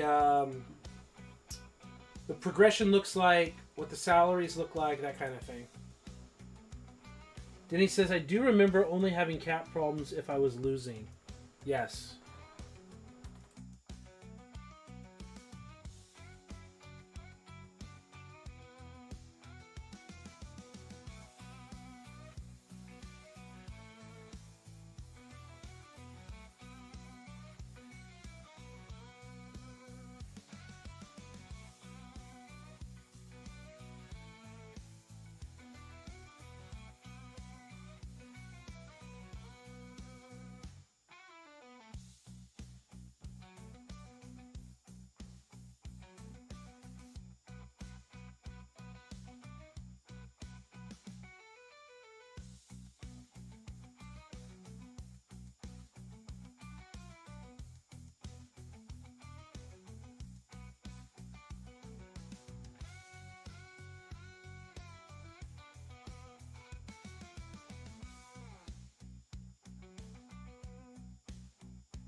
The rest of franchise mode is what you would expect from a PS2 Madden, but for those who may be unaware, I'll dive into it real quick. When relocating Let's a do team, it. you get to create a brand new team design from the Oh, names you get to the build exact states of the a new uniform team to the design. colors. You could design your own alternative uniforms too, end zone art, setting design, everything from Oh, you can the play zone Barbie to dress the up. lights teams into franchise mode like the 1985 Fantastic. That's exactly what I signed up for, Create your man. own plays, put them in a custom playbook, and run them in franchise mode. Yeah, okay, creating plays. I like that. I like There that. was training camp where you perform drills to upgrade players. You had Yep, just like the computer does. coaching staffs. When scouting rookies, you could perform drills with them to unlock more in-depth scouting reports. Yeah, you can perform 8 drills across the entire league to scout. Very good. So good. Things like potential and injury concerns, much deeper than Madden 22, even after they add the scouting update. You could even play the Senior Bowl. There was a lot of little things too. Yeah, you can play the Senior Bowl. What difference does it make? View Pro Bowl votes mid-season and watch them change each week. To restricted free agency, to contract holdouts, to signing a player mid-season from free agency to any contract length you wanted, to position battles in preseason, to getting emails from people within your organization, such as a player wanting more playing time, to licensed team newspapers, to actually having practice jerseys during training camp, to player morale, to being able to play any game regardless of whether your team is playing in it, to the ability to sort draft And so on and so forth, because I don't want to copyright claim either. I'm also reacting to a lot of it. I think there's fair use of a certain amount of sections. Oh my god, it gives me a fucking headache. Because it's not that he's wrong. It's not that he's wrong about features. I love these features. I love being able to do this stuff. I don't disagree with that. But it's like, what makes this franchise mode so great? Because I'm not seeing it, folks. I know he broke it down, but what is it? Like, we like 04 a lot better.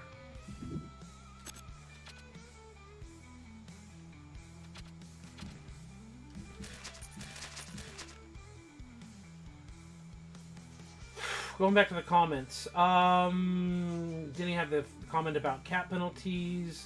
Asuka says, IGN just called and want to hire you for Madden 26. They don't want my opinion about anything, trust me. Jenny says, now if they want me for creative control, I'd answer the phone. Yeah, in a heartbeat, right? Wonder if they'll make a Madden for the rebooted Commodore 64.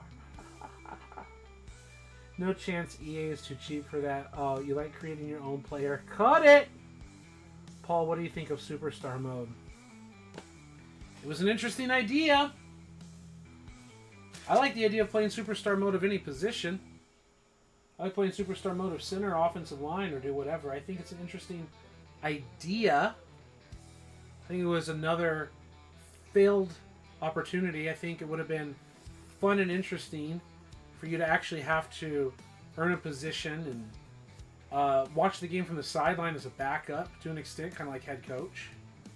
And like you use super sim if you're the backup, whatever. Like you can super sim through. You don't have to sit there and slog it out. But just like you and I watch the game, it would have been nice to give us literally a walk the sideline perspective, like head coach have the sideline perspective, watching the game, and then coach calls you in for special teams plays or whatever. That would have been nice. And the ability to skip over if you weren't interested. I like playing NCAA's mode where you get the high school football playoffs. I really enjoy that. I love playing the high school football and then going on to college and then importing into Madden. That's a whole other thing that's a lot of fun. I think I have a video from like a year or more ago where I talk about like 08, NCAA 08's college Dynasty Superstar, whatever they want to call it. It's not Dynasty, the Road to Glory or whatever was broken. And I would really like to mess around with the high school version. I said before on my channel I'd really like to play high school football in the game and really work your character up. I like the ideas of it. The ideas are nice and fun. I really love playing a good defensive tackle position, right?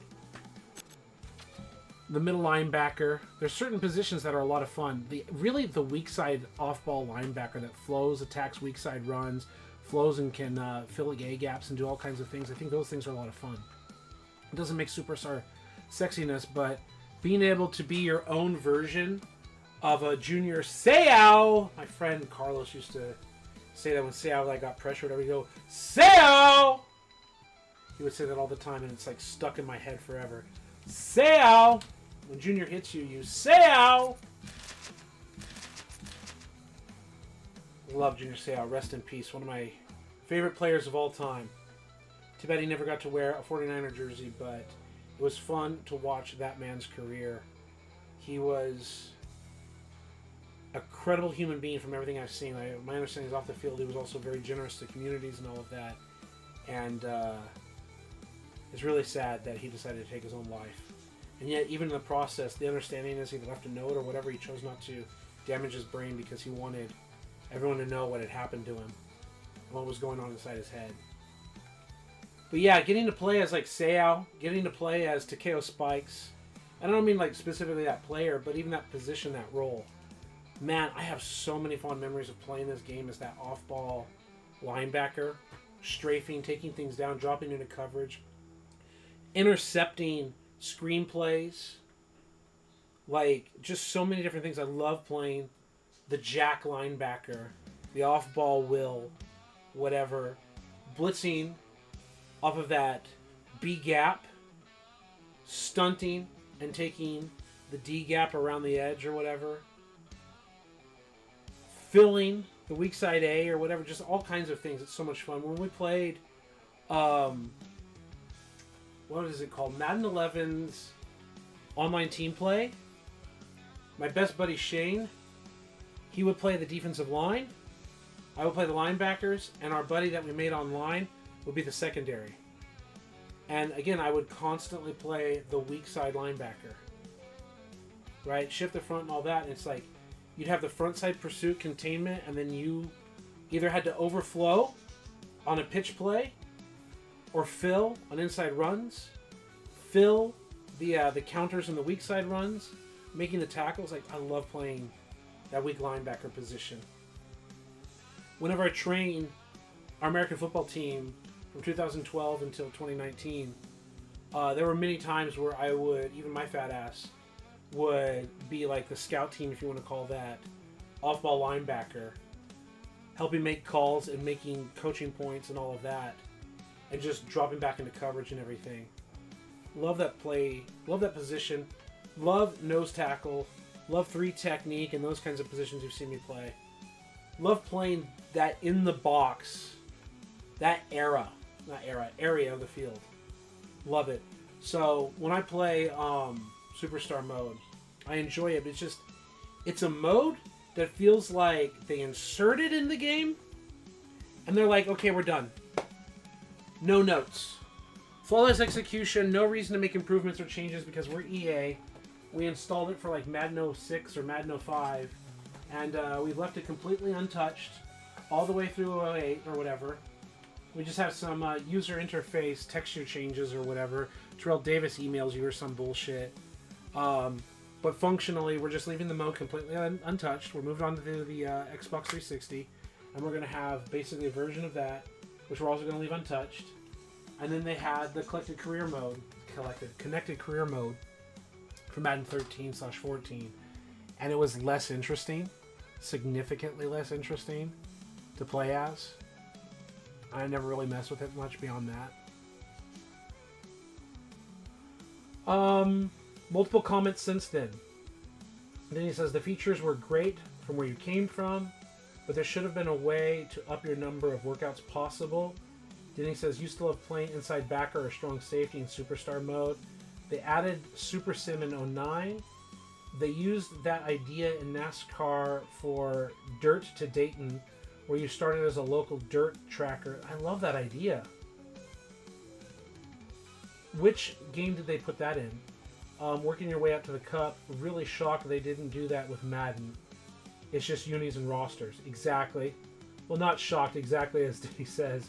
Of course, EA wasn't going to lose revenue from selling NCAA by including it in the Madden suite, right?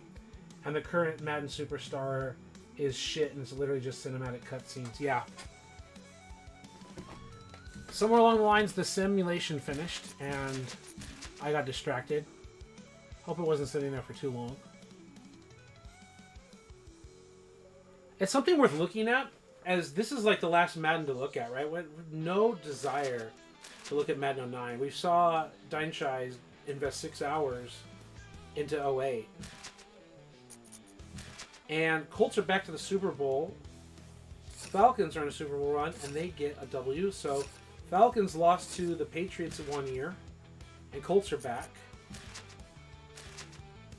Import draft class. We're on 10 now, correct? I believe we're on number 10 now. You said Dirt to Dayton was on the PS2. Not sure if there was an Xbox port, probably. But do you know the name of the game? Is the name of the game Dirt to Dayton? Dirt to Daytona, PS2. Oh, that's literally the name of the game. It's not a game mode. It's literally a dedicated game. Okay. Okay, I did not know that that existed. In November 2002 for the PS2 and GameCube. There you go. If I knew that existed, I would have had it installed on my GameCube. Most likely. I really like the GameCube controller. I don't know if I still have an opportunity to... If I even know... Like, I don't know how to install the games on my GameCube and my PS2. I have... The guy that I bought them from installed stuff. I know how to do it on the 360 and the original Xbox. But that seems interesting. I just don't play too many racing games. But interesting. It's its own individual game. Nice. Hey, look, we're losing money. Yay! We're losing money for the first time ever. And it says we have advertising and everything. Wow. Okay. At least our assets are not negative, right? If we're net income... We really don't want to go negative assets. I think that's when we lose our team. But all the advertising's already done for us and everything, apparently. Shared revenue is 165 from 150, right? 150.5 or whatever it was. You can go check it. I leave it on there. You attempted to jailbreak your PS3 to play ROMs. Nice. Yeah, that's what I have. Like, I don't have the PS3 version. I may buy one day. The fact that my PS2 and my GameCube collect dust, the GameCube is away, but the PS2 is there sitting behind my television collecting dust, and I should probably take better care of it.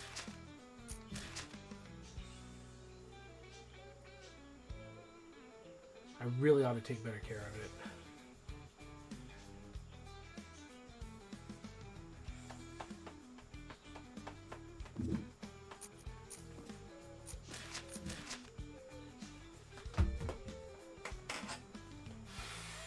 About 2 hours in. Typical for my stream, I get myself distracted. Zero complaints. Absolutely love you guys and your questions.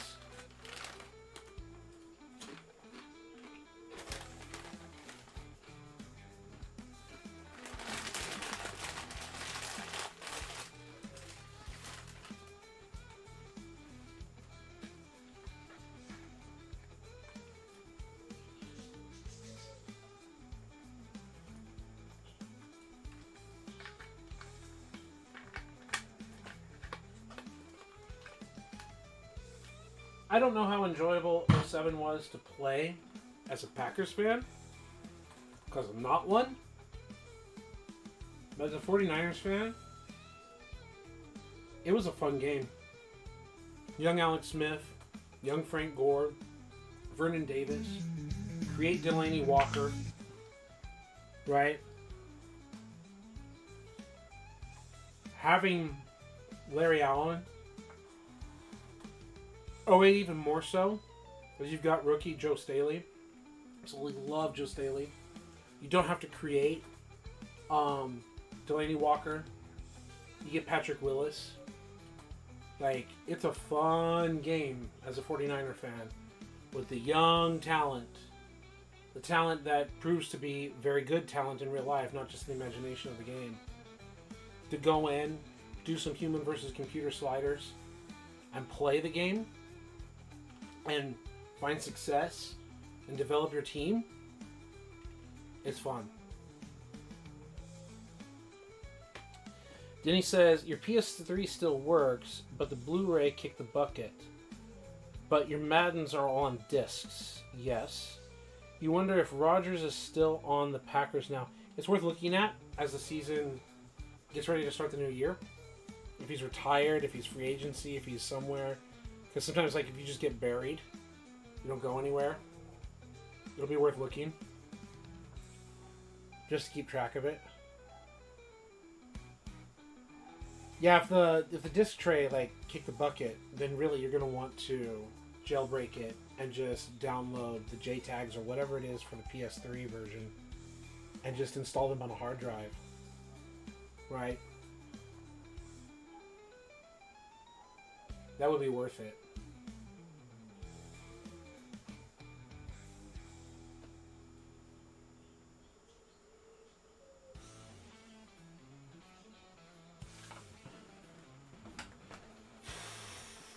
Come on, let's go.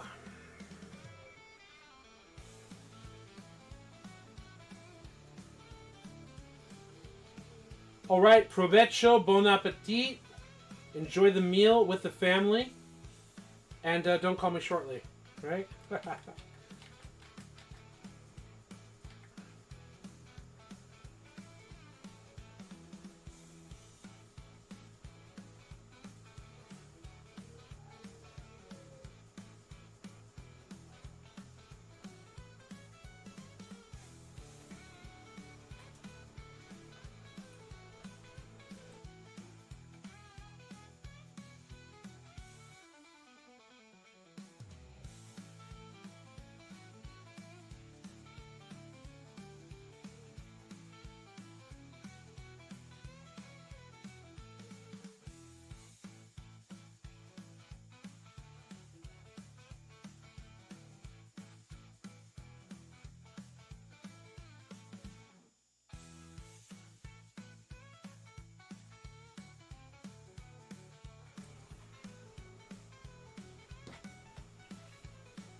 Training camp schedule, and then check Aaron Rodgers and everyone.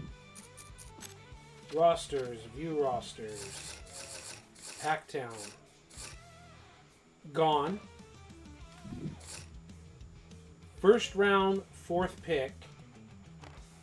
Doesn't have the quarterback of the future. Okay, what the fuck?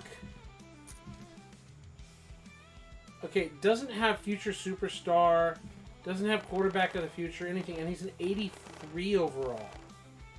He's higher rated than Aaron Rodgers and doesn't get the role. Despite having an aging 35-year-old in front of him.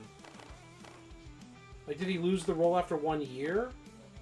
Like, why does he not have the role at all? You know, obviously this situation, the number one, Sorgi, and all that, Brody Croyle, the Colts quarterbacks or whatever. He's not doing any better than Alex, and they're making him... Oh, for a second I thought he was wearing 16. Marshawn Lynch! Oh, Marshawn Lynch.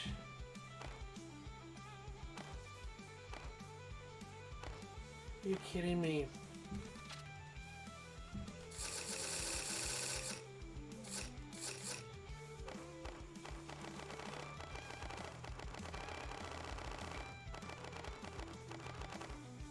Tim Tebow with the Raiders.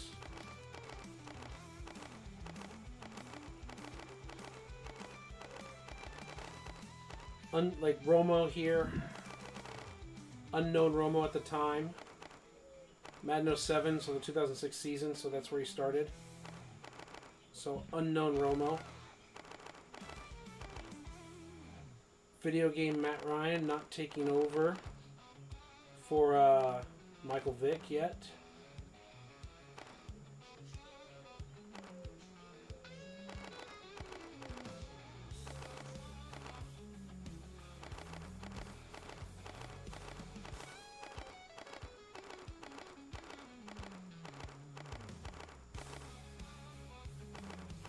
don't even see Rodgers or Alex Smith at all. Are they in free agency? Or have they just straight up retired for not being good enough? As Phillip Rivers is in free agency. Tim Rattay is considered a better quarterback than we've seen Alex Smith, huh? Dan Orlovsky. It looks like Rodgers and Alex Smith are out of the league, and yet they still have Tim Rattay. It appears as both Rodgers and Alex Smith are gone from the NFL, and yet they feel Tim Rattay, he's the one that needs to stick around. You saw it here first, folks. And Afro Mark Sanchez is an 86 overall. And there's Matty Flynn for the Patriots. What a fucking joke!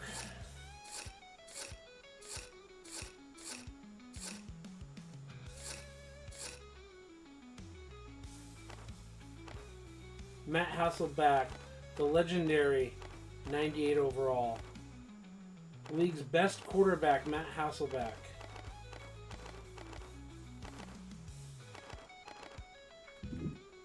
And the legendary Brian Johnson out of Utah. The legendary Brian Johnson and Brian Braum, folks.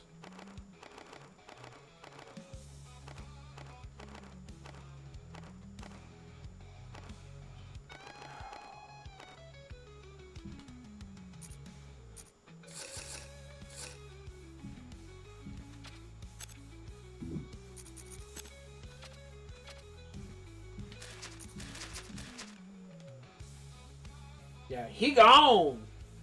You deleted a comment, but yeah, he gone. In the words of Dying Shies himself.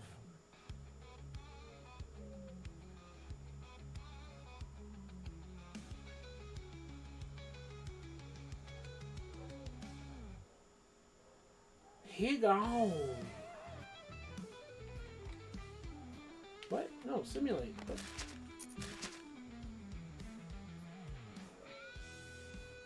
Must have held B long enough.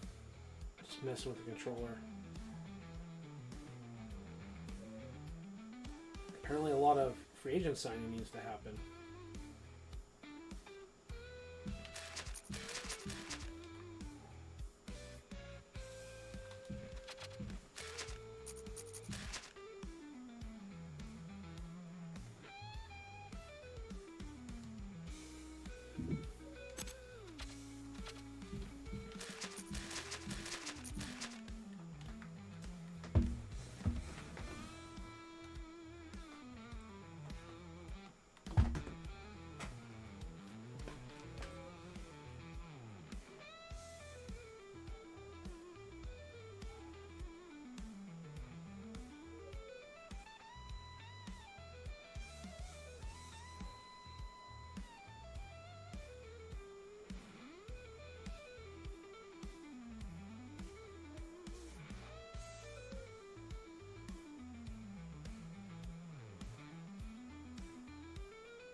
Comment by Asuka is very astuta.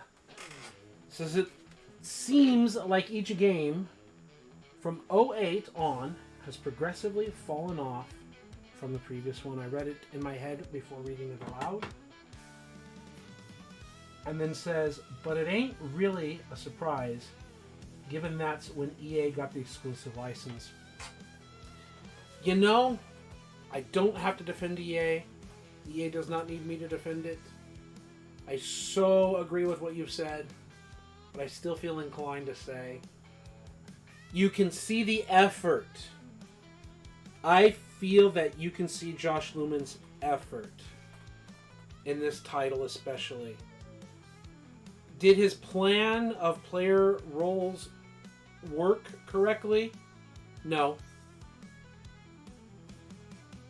Do you see the effort in trying to still work on the game while also building head coach at the same time?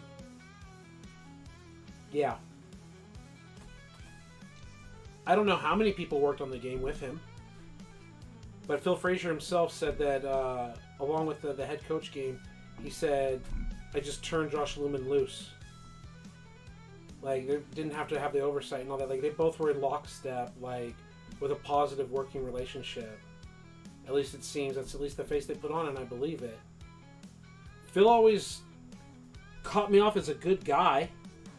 Maybe my vibes are wrong, but Phil got me as a good guy. Josh Lumen's a good guy. They had a lot of good guys there. But I got the general vibe between Rackzilla, Will, whose last name I don't really know but went by Rackzilla, which I believe was another important producer on the game. But Phil, Will, Josh Lumen, Ian, Ryan Scantlebury in Central Gameplay, like they had a lot of good guys there that put a lot of hard work and a lot of effort and really cared about the game in 10, 11, 12, 13, 14 range. While obviously I only got to meet them for 11, I know that those guys worked on those games, worked on 10, worked on 11, worked on 12, 13, 14, all that. I have nothing bad to say about Donnie Moore. He's very high energy. He definitely believes what he says. I'm not going to call Donnie Moore a fake personality. I think that's really his personality, but I know that my personality rubs people the wrong way, but Donnie's high-end, high-strung personality clashes with mine. I think that his high-end personality really got him where he is because that wins a lot of people over. He's very intense. Very intense. And it's not necessarily a bad thing. But not a guy that I would sign up with to have a drink with. Or if I did, he'd be lower on the list. There's nothing bad about him. I have nothing bad to say. It's just some personalities you get along with and some you don't. And when you watch the videos of Donnie Moore, that's exactly who he was off camera too. There's no fakeness to Donnie Moore. I'm not saying anything bad about the man. He seems like a good man. He's just... Any interviews you see with Donnie, that's the same guy you see off camera too. Right? And it's just my own personality. Like, there were other people I wanted to spend time talking to, if that makes any sense. But not to say anything bad. Mike Young, in art direction, all that. Mike Young is chill as fuck. Like, when you watch the interviews with Mike Young, he's also the same authentic guy. Whether you're at the restaurant having drinks, at the bar, in the Sheraton, or whatever, Mike Young is chill as fuck, too. But Mike Young is, like, the art direction guy, and it's like, I didn't have a bone to pick with him. I didn't have anything, like, it's not my field. Like, Mike Young just seemed chill as fuck. You know? He's, like, a real-life sports photographer. My understanding is he actually is, like, literally out there in NFL games. I don't know about right now in 2025, but... He's out there like taking actual photos of NFL games and getting the camera angles and working with all that stuff. I think Mike Young is one of the people, my understanding is important in making sure Madden 13/14 had accurate TV broadcast angles and camera positioning from the different stadiums and everything, getting that stuff right. Like, he really worked hard on that, in the art direction and making the game look pretty. Like, Mike Young has nothing to do with what the game looks like when it's in motion. My understanding is he has a lot to do with the art direction. I'm not saying that he's the one that draws the textures or whatever, but the reason why Madden looks really good in still frames, my understanding is he's a guy to credit. Obviously, I'm sure there's 3D artists and all that people below him and all that, but Mike Young, a hell of a good guy. You know? There's another guy whose name I don't want to say, and I don't want to bash because I don't want to be Mr. Negative, but there's a guy that came in from, my understanding, EA proper, and had EA in his Twitter handle, and I couldn't fucking stand that guy. That guy just screamed corporate shill, corporate dipshit. Will not say a name at all and reveal anything. Just out of respect when I say bad things about him. But there were comments, multiple things that really rubbed me the wrong way. Were we were talking about uniforms. He came in like a total like shit-eating grin, smile on his face, whatever, and a bunch of little like one-liners as if we were fucking stupid. And it really rubbed me the wrong way from the very get-go. And I don't remember who started it, but we were talking about uniforms, and I think one of them said like, "Why don't you guys get the uniforms right?" And he said something about like, "All the uniforms are correct" or whatever. I don't remember exactly how he said it, but he's like, "All the uniforms are right." And I'm like, "No, they're not. I'm a 49ers fan. There's no such thing as 1980s white pants. Like white pants with like red and gold stripes does not exist. Like, don't even get Eagles fans started on the multiple errors, on the multiple versions of Eagles uniforms.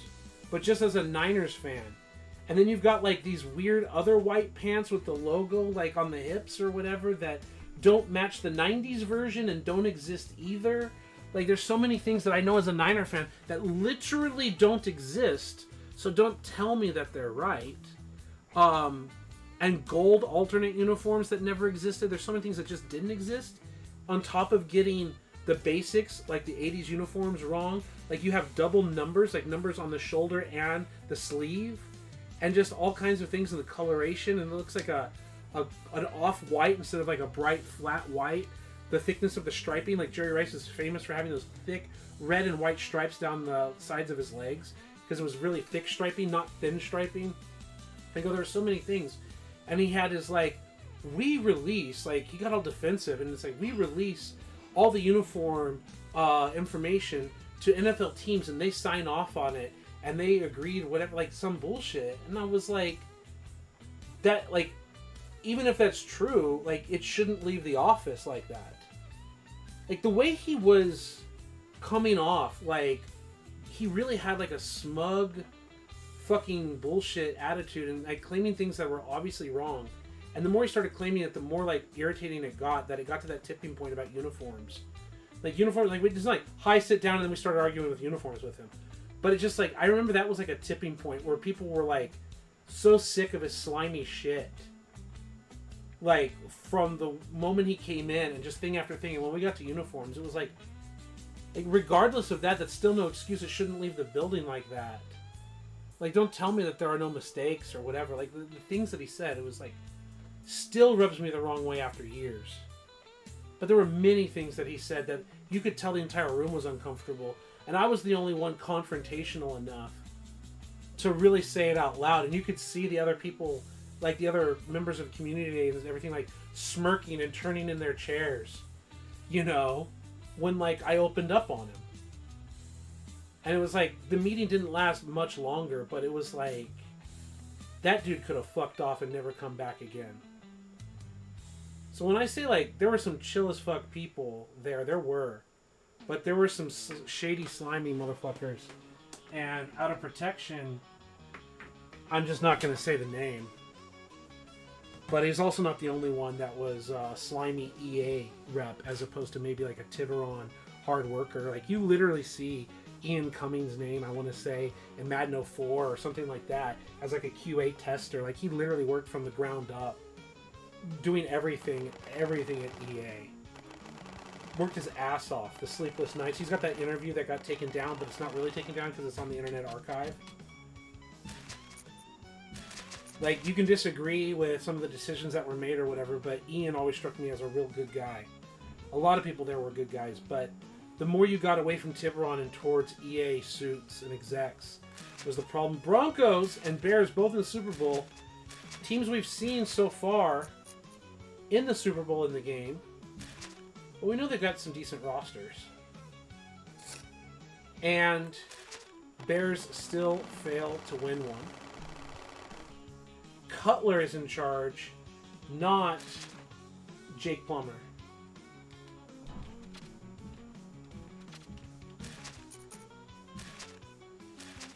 Oh my goodness, that little side rant. It seems like each game, but then it really surprised me given EA got the exclusive license. Agree with you. I mean, the CPU logic in the sim, yeah.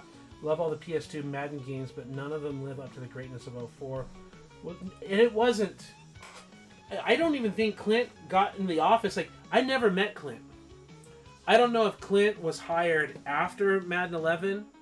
I don't know if Clint was like someone else they brought in. Because they had some guys after Ian take over jobs. I don't know if Clint had some other position and we just never met him. Because I don't know what his situation is and how he got that position. And I have nothing negative to say because I have nothing positive to say because I don't know anything about the man. But Ian's direction was enjoyable. There's no draft class to import now, correct? Let's click import. Yeah, we've used all 10.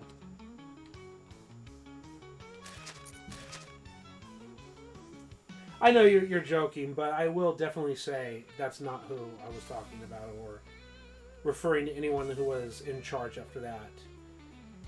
And along with that, there were the multiple conversations, both during the community and emails afterwards and all that, where people in their confidence talked about how, and I think it's been talked about, I think even Ryan Moody discussed it with someone, how like, so-and-so's kid, that's like an executive at EA itself, was like, the kid loves throwing passes to Rob Gronkowski. So, I think that was in like a Ryan Moody video, and it's like, so they want to keep that like feature in, even though it's unrealistic or whatever, like the way it was. Like, certain things where it's like, so-and-so's kid likes it. Here is your 179 million shared revenue, Asuka.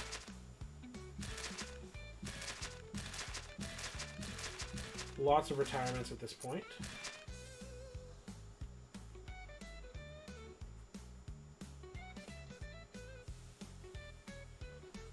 But to rewind and get back on topic here, I definitely feel that from just the gameplay, like you sit down, you're going to play against the computer and you're going to play the games.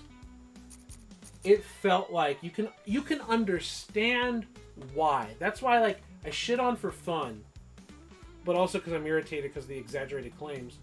Why soft drinking TV feels 7 is so great. Why people think 08 is so great. Why people have that perception. Because when you take everything in his video and you pile it up superficially like he has, and you just play it for fun, and you play mini camp, and you're turning the game on and you're playing it like a casual, there's nothing wrong with being casual. Casual is literally what we're chilling. It's not your job. I'm not being paid to do this, right? But when you are playing the game casually, there's a level of fun. And I think there's a level of like the facade of improvements, where in reality we both know it's not improved and it doesn't hold up. And us 40-year-old plus sim heads, these 35-plus-year-old sim heads, it doesn't stand up to the test of time, right?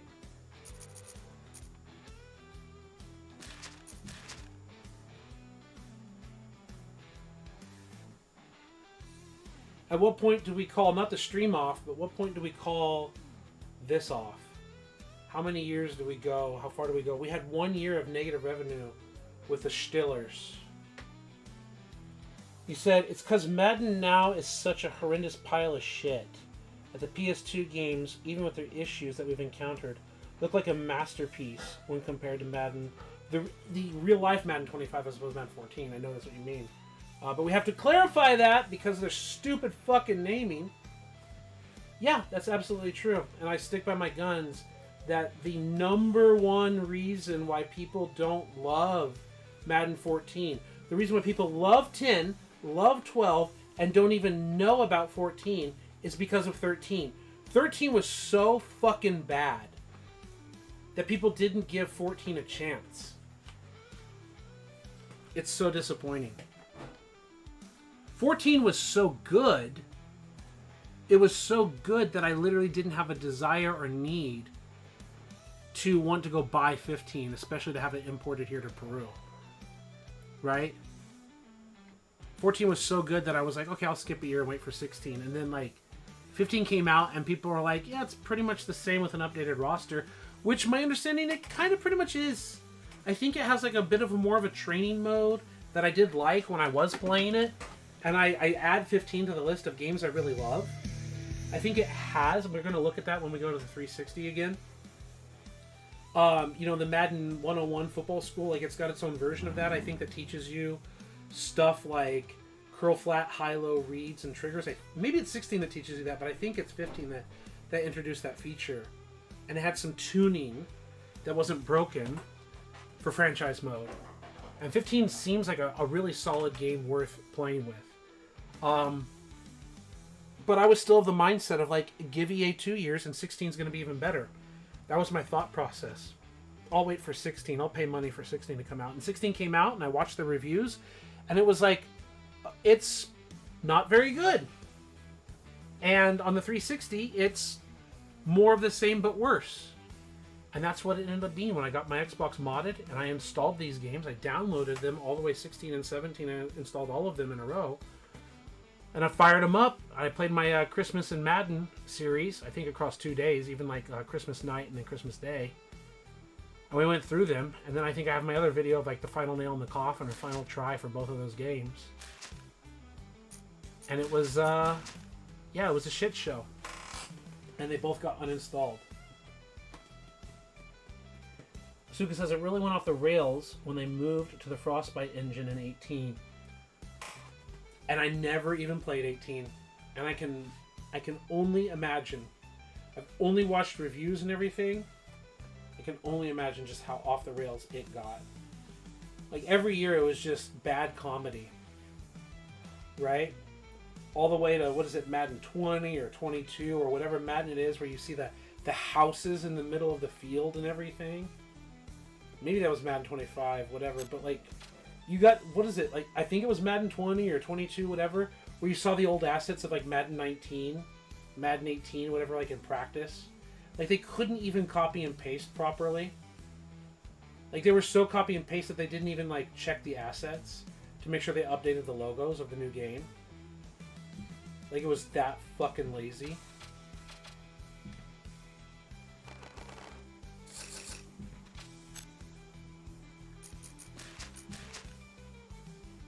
Then he says, back, Madden 17 on PS3 was absolute garbage. Yeah, it was absolute garbage on the 360 as well, which is why I uninstalled it. So was 16. And if I remember, 17 was even worse. But as we were saying, 14 just doesn't get the knowledge and love in the community because of 13. And then obviously the other games after it, and it just kind of, it's this, like, forgotten gem that's just sitting there saying, like, love me, daddy. Right? And it's, like, just forgotten about.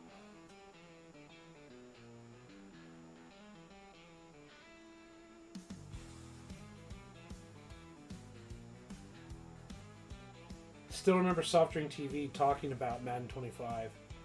He talks about me, like, not for half the video, but for, like, maybe the back third or back 25% or whatever of the video. He talks about me specifically in his Madden 25 video. And the general consensus, like, I couldn't wait for him to legitimately review Madden 14, Madden 25. And it was just a whole bunch of, like, it looks like it could be a good game, and it has some nice features, but I can't play Barbie Dress Up or Barbie Vacation Island, and it doesn't keep track of on the screen where players used to play against, so I don't like it. And it just feels like a kid saying that he wants his chicken nuggies, right? Like, you cook up this, like, nice meal for him, and he just wants nuggies and sketty. And it's like, no want, soft drink, no want. Soft drink wants sketty. Soft drinks want nuggies with ketchup. Give me ketchup and nuggies, Madden 07. Don't give me any depth. Don't give me anything that we just went through, right? Where's the scouting? Where's the future trades? Where are the unrestricted free agents? Where are all these other things that we like? No, you want fucking chicken nuggets, man. Where are the ratings? Just give me fucking chicken nuggets, bro. That's what he wants. Right? Where's the coaching scheme? The 3-4 defense versus the 4-3 defense. Where's short, medium, and deep accuracy? Right? Where's route running? Where's catching traffic versus regular catch, like hanging onto the ball or whatever? Where's spectacular catch? Where is the block shedding versus power moves versus finesse moves? Play recognition. Where's our man coverage or zone coverage? Where's like press coverage? Where's the difference between... can we go to the Vikings? Do they even still have him? No, they don't still have him. Where's Antonio Cromartie? No, Antonio Cromartie. Fuck! What's his fucking name right now? His son is the Buccaneers safety. Antonio Cromartie is the fucking Chargers and Jets corner. I'm thinking Antoine Winfield Sr. Where is the Antoine Winfield Sr. cover 5, like 2 high men under press coverage corner that's going to jam the shit out of you at the line, and he'll cut everything off underneath of you, and he needs a little bit of safety help and doesn't have like elite Deion Sanders speed, but he'll beat the shit out of you. Right, where is that guy? Like right here, 63 strength, whatever. Where's the press coverage rating? What is the difference with this guy and the other guy? Like where is it? Where's the release rating? Where's the whatever? Where are the chess matchups?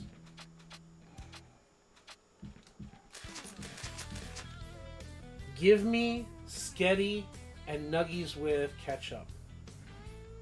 That's what I want. I want the Tony Bruno show!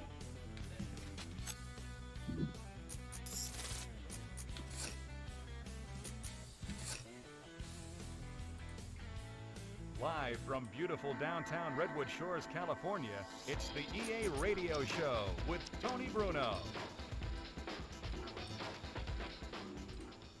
Hello, sports fans. Thanks for tuning in. I'm Tony Bruno. We have a great preseason broadcast for you today with plenty of big news from around the NFL. Don't you even think about moving from the spot you're in right now, because we have news and fun coming up. Stay tuned.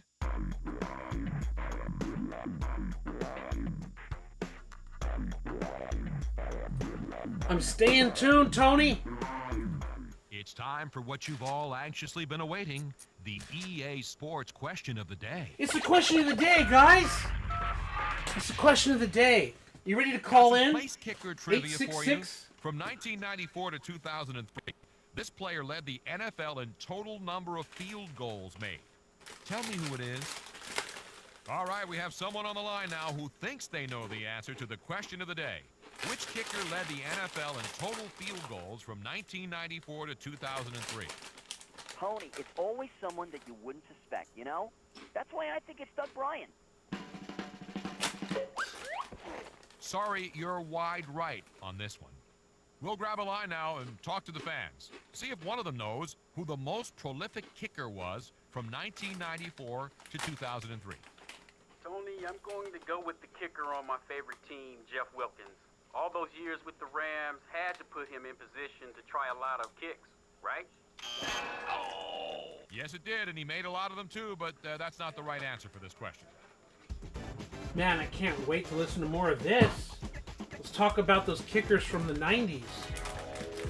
This is content, folks. Okay, on the phone with us right now, a very talented shutdown corner. He was the 11th overall pick in the 2003 draft. It's Marcus Trufant. Hey, Marcus, thanks for joining us here on EA Sports Radio. Yeah, Tony, thanks for having me, man. Marcus, what's your main focus here in the preseason? These preseason games we're going through, this is the time for you to kind of get back in the swing of things. Come in, polish everything up before the real test or ahead of, going into the regular season. During the preseason, you got time to make some errors, you got time to fix things, you got time to go over things. But when it's all on the line, you want to be ready and go out there to be 100% on everything and just have everything flowing, have everything going in the right direction. Is the preseason a time to set goals for the regular season? If so, what goals have you set for yourself? As far as myself, I just want to make sure that I'm up on everything I need to do. I'm in great shape. I'm glad he hasn't suffered a career-ending injury in the game. Basically just, what if he'd be interviewed if he was still in the league? For the team, or if they would cut this interview. Everything from the preseason. It's EA, you know the answer. Going to that first game and just keep everything rolling, and hopefully have a great season. Tony Bruno here on EA Sports Radio, live with cornerback Marcus Trufant. Marcus, I hear you play a lot of Madden. Is that true? Yeah, man, I play Madden all the time. All the time, huh? That's what I like to hear. So how would you rate your game? I would rate my game probably about an 8. And I'm pretty good, but there's a lot of other guys who play a little bit more than me. So Bazooka, remember the show will come back to the question of the day later. A little bit of everybody, but I know I'm being harsh and overly sarcastic, but make sure I can get it done. Marcus, it's just to me, it's one of those features that just gets so old, so fast, so kiddie level. Playing in the NFL has been a long dream of mine. I started playing football when I was a 5th I could listen to it for minutes. It's always been in the back of my mind, a dream of mine. And I knew, as a kid, you always know you can get there, you can do everything. But I knew in the back of my mind, if I really put my mind to it and really stayed focused, I can make it happen. And I kept that all the way. And you play Grand Theft Auto 3, Vice City, San Andreas, Marcus Trufant, and they have so much radio content. So what do you like best about and then you get this. The best thing about playing professional that's what you're comparing it to, right? Everything that comes along with it. You got the crowd, and you got the game. GTA 3 came out right after 9/11, to the point that they actually had to change the airplanes to not have wings on them. Well, Marcus, thanks again for and coming then on the show today. It was great we heard you like radio. Seeing some big plays out of you. All right, thanks, Tony, for having me. Appreciate it. And don't forget, we still have to play a game of Madden the next time you're in town. All right, sounds good. Marcus Trufant, everybody, a great corner and even better person. Really glad he could join us today here on EA Sports Radio. Okay, we're headed back to the phones now, trying to get the right response to this question. Who made the most field goals from 1994 to 2003? Thanks for taking my call, Tony. Was it John Carney? He seems like he's been around for a long time. Well, he has been around since 1988, and he's had a great Bazooka, career. he says no. From 1994 to 03, he did not have the most field goals. So one more caller is all we can take for today's trivia question about the field goal kicker. Bazooka predicted it, and he says no. It's Matt Stover.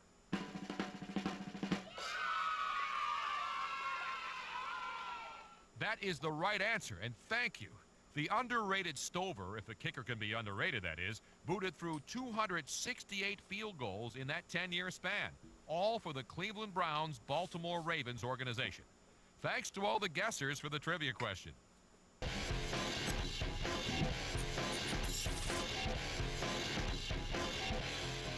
Big news out of Pittsburgh this week. Ooh, Pittsburgh.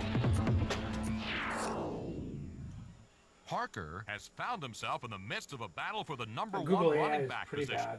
This is one of those intriguing battles that takes place when two great players are on the same team, vying for more playing time than the News other guy. out of Insert no City. Which player has There's the a upper position hand battle right now. over I mean, they're insert both position. great. How do you decide which one's going to be your go-to guy? This is not an enviable position the head coach is in right now, ladies and gentlemen. That the head coach, generic head coach, is in over insert position time to see what in our Insert listeners think City. about this. Hey, thanks, Tony. Thanks for the call.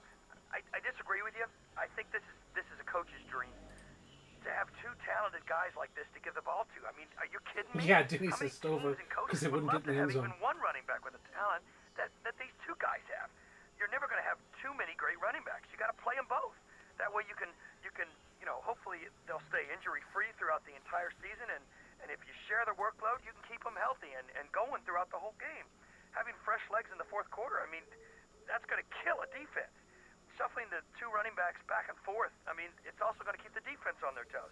They have to prepare for both guys. It's called running back by committee. We've known about it. Having a stable of running backs. That's what I got. Hey, Use well the said. We vocabulary, appreciate you friends. telling us what you think, and keep listening. Thanks for tuning in to EA Sports Radio. We had a good discussion about the upcoming season. Good luck to all of your teams.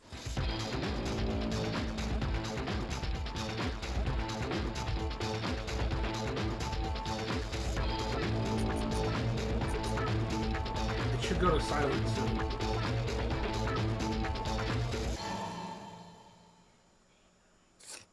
There we go. All right. I know I lay the sarcasm on thick here, but I think one of the main reasons I lay the sarcasm on so thick is because it's that a recurring theme Asuka said in the chat.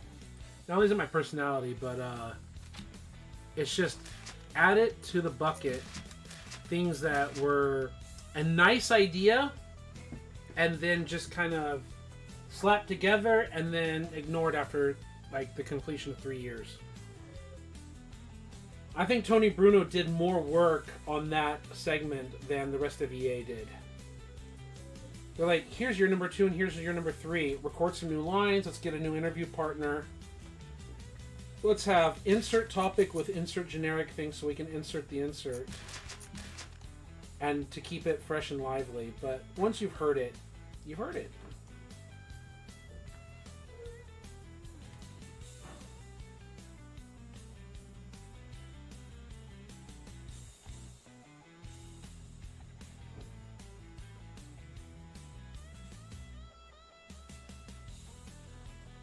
Well, I don't know what kind of stable running backs we have here on this roster, Denny, but yeah. Live from Fast Willie Parker.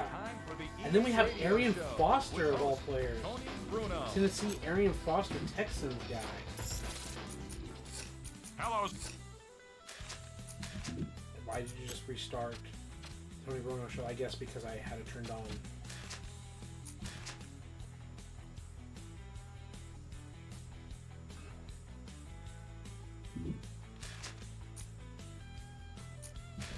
I didn't want to back out of franchise completely. I just wanted to back up from play now.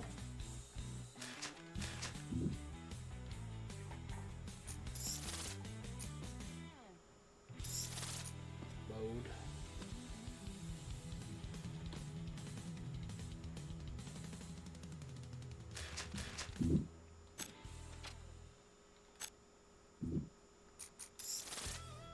Is there anywhere that indicates what year we're in?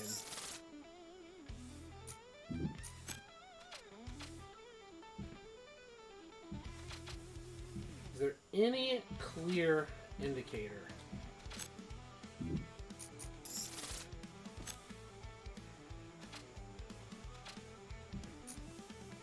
The Pittsburgh Voice.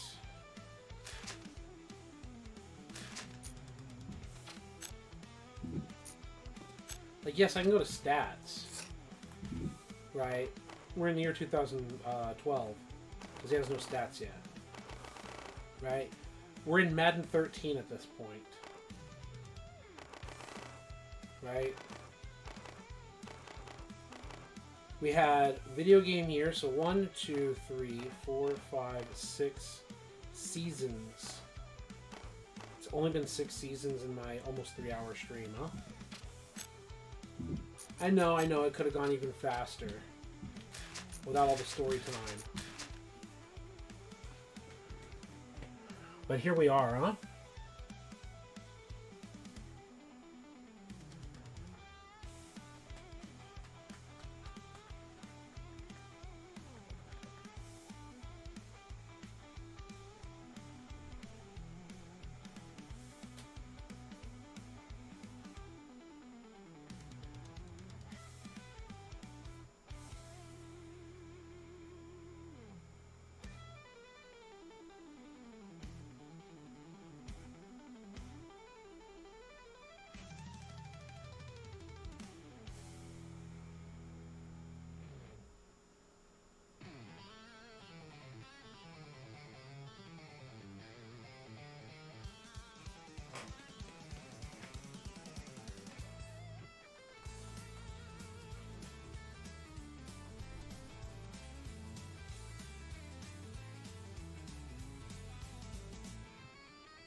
You know, I was trying to say a little bit of goodbyes to just doing franchise simulation, but a little worm in my head that just says, do it. So I need to close this tab, this Asperger, ADHD, autism, whatever you want to call it, desire. I can't just leave Madden 05, 06, 07, whatever is a tab, wide open for 2 weeks, unattended to, unsimulated, untested. You see Seahawks, Bears, Colts multiple times. Patriots have come and gone. Bears a lot.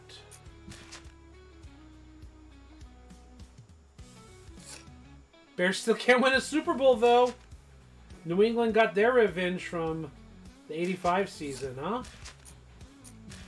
Well, Asuka, I'm sure, is not happy to see Bears in Super Bowls. I'm sure he's happy to watch them lose those games.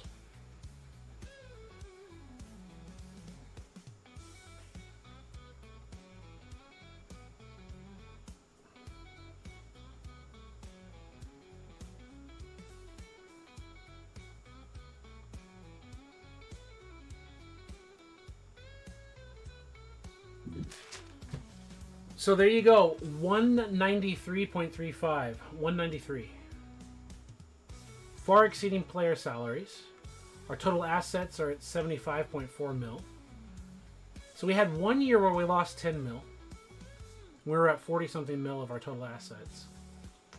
But I believe with the shared revenue and the player salaries, we are in no position to worry about losing control of our franchise, and I'm pretty sure that's why no other franchises have moved either. It's except that the game hates Rodgers and the Packers post-Favre. I wonder how much you have to manipulate, like what the fine line is. You have to manipulate it to get Rodgers to become good, where the cutoff point is. And the game is so bad that I don't care enough to test it. It takes so long to do that it's not worth it. Let's process the rules and process re-signing and just look at what the league looks like. Look what free agency looks like. Let's look at team salaries look like. It's EA, head coach of 9, just benched him until he died a free agent. Yeah. Because, Denny, if you did not miss it, or if you missed it while you're having dinner or whatever, Alex Smith and Aaron Rodgers a while back were just not even in the game. Just straight up gone. Tim Rattay at 11 years pro was still in the free agency pool. Other players were there. Mark Sanchez is an 85 overall. But they just straight up removed Alex Smith and Aaron Rodgers completely.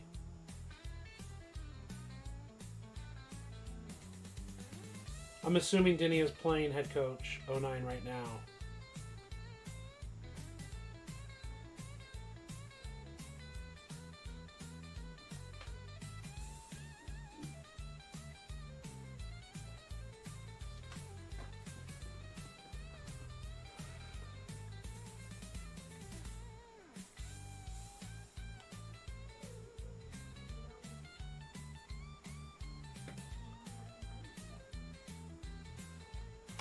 This has been an enjoyable musical track, like this blues rock mega compilation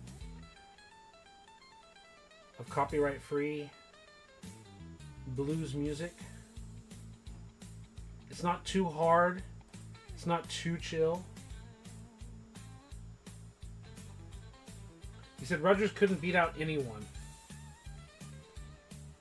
Also trapped on disc. But you're not playing it? Like, do you know, like, what the answer is? At least I got the impression you were playing it right now in the background, too.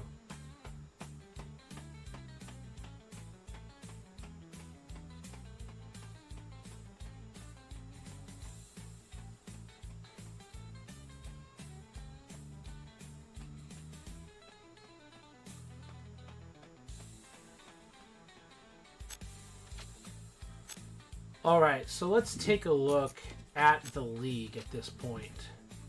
Big Ben is pretty much stalled out there.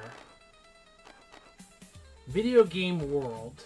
So, real life numbers, they just don't track that he's a Steeler for some reason. Madden 07 means it's the 2006 year, so he had his rookie year of 2,600 yards, 17 and 11. Right? Then he had his Super Bowl winning year, where he had fewer yards, same touchdowns, but fewer interceptions.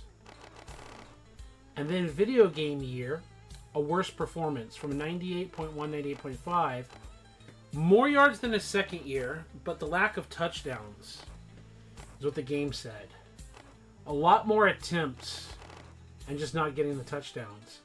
It took him a lot more attempts. Like 130 more attempts to not score touchdowns or get yards. Wow, 130 more attempts. Then an even worse season in year number 2 of the simulation. He broke 20 touchdowns, but he also had 19 picks. And he had 447 attempts, and then up to 463 attempts. Good Lord. And then he has more interceptions than touchdowns. Then he finally has a decent year. 3,300 yards, 23 touchdowns. 528 passing attempts. 489, down to 311 here. Wow, just shitting on a 91 overall, whatever, quarterback. Despite having Fast Willie Parker, they went after Arian Foster. And Trey Huey, they just like drafting running backs. Wide receiver room. Brew it. Chad, brew it.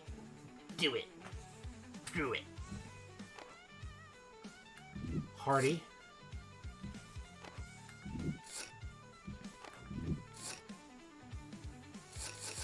Draft, free agency, draft, free agency. So some of these, like whatever round, doesn't mean that the Steelers use that round on them. Yeah, whatever. NFL draft. Okay.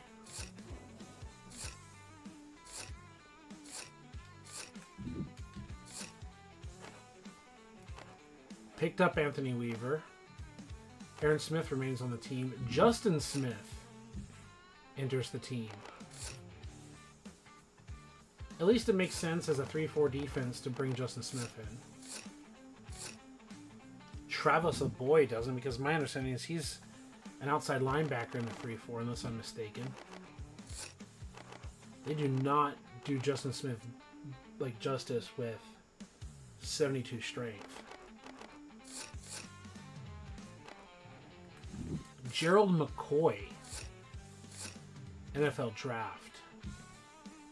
So despite intentionally being a 3-4 defense, apparently they want to go 4-3, I'm assuming.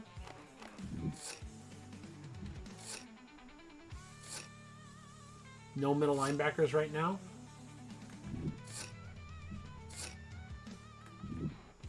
Orlando Scandrick from Boise State.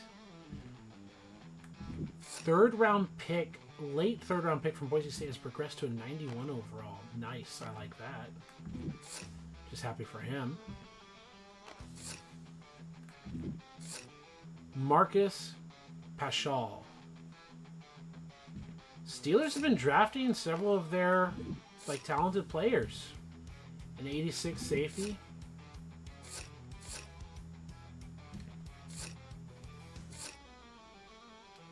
They have the 49ers kicking team. 49ers Joe Nedney and 49ers Andy Lee, literally wearing the Niners uniform.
You can see like the first rounds, the computer is like pretending to think.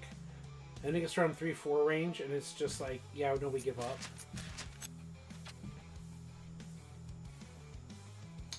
So the Steelers with Troy Polamalu and also an 86 or whatever strong safety decide to go with strong safety. Right? And they decide to go kicker. At least it wasn't punter. 3rd round pick.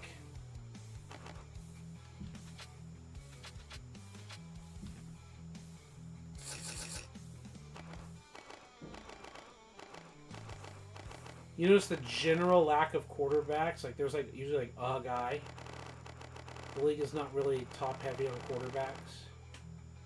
I understand like pass rusher, pass protector, quarterback, maybe a star running back, a star receiver, pass rusher, defensive line. Safety seems a little high, whatever. Some of the logic.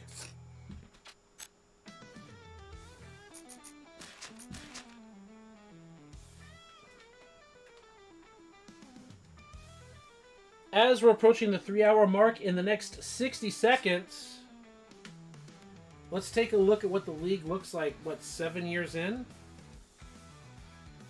Not like we haven't seen the game break itself literally in the first season.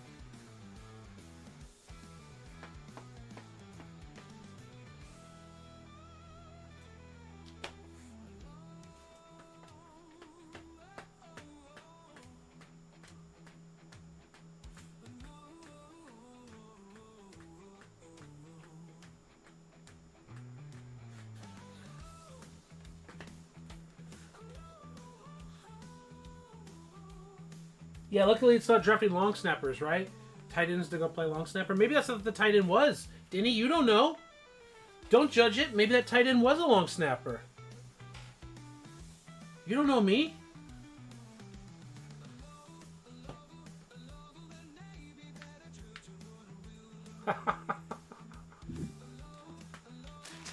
Ah, Pat White, huh?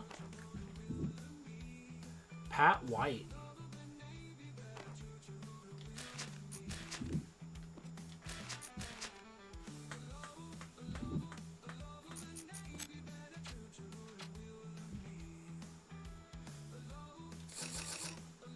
NFL. Right? We're going to year 2013. Right?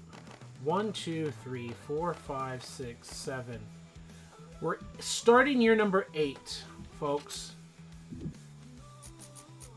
Let's save.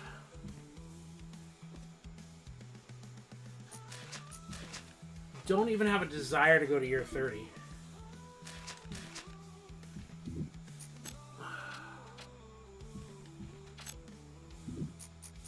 Take a look at what the NFL looks like 8 years. Here.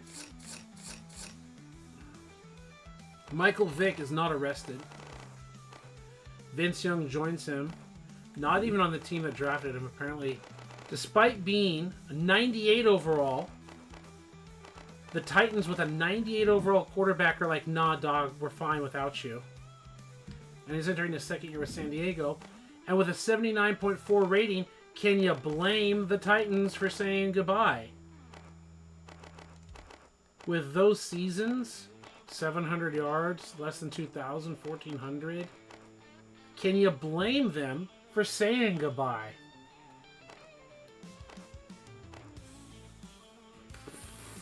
Fuck? 400 something attempts? And yet the Sanchez? Bro, the Sanchez was like an 85 or 86. Now, remember in this game, I think he won the Heisman his year. But he's literally backing up Tom Brady and not playing. Wow. Asuka, if this is not the next level humor, laugh at it. Like, you come on, Asuka. This has got to be the greatest, like, double middle finger. The game hates Aaron Rodgers I've ever seen. They feel Mark Sanchez, 1, 2, 3, 4 years the backup. not even, barely reaching 50 pass attempts, not even getting to attempt a pass. The game has progressed him up to a 92. Talk about making the playoffs. The same thing Deinchai's talked about. The rich get richer. They get progress for being a good team. Holy shit. 93 awareness. 95 throwing power, 98 or 88 accuracy. Saying like, if Tommy's going to retire at 36 or 37, the Sanchez is going to replace him.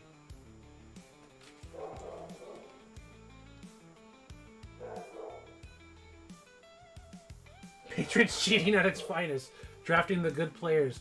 It's just the biggest fuck you to Aaron Rodgers this game could possibly make, right? To progress the guy in the background.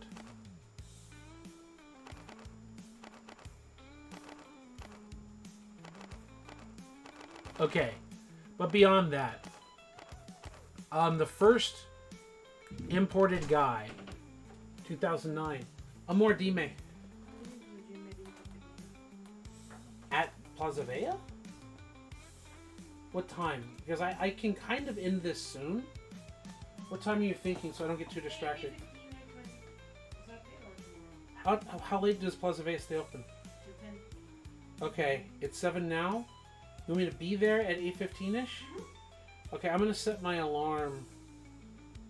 Yeah, that'll give me about like half an hour here. Yeah, that can time things up. Okay, okay. So, of quarterbacks, any quarterbacks from 2000, what?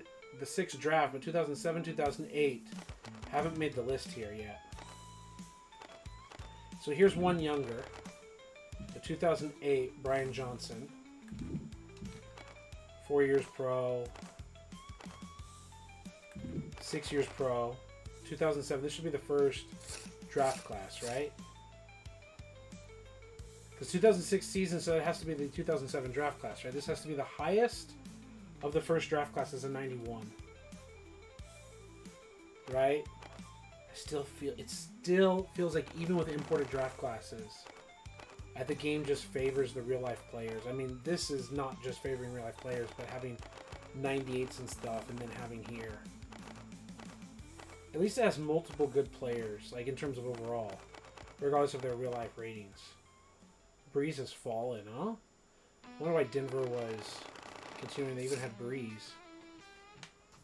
So, yep. DeMarco Murray is up here. See, this is what I mean when it's a young man's game and they actually have young men up there. That's nice to see.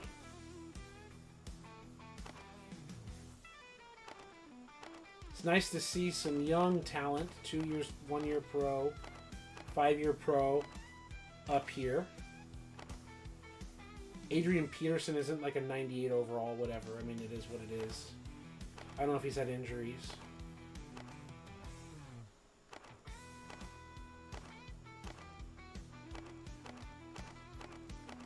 What happened to Marshawn Lynch with the 49ers?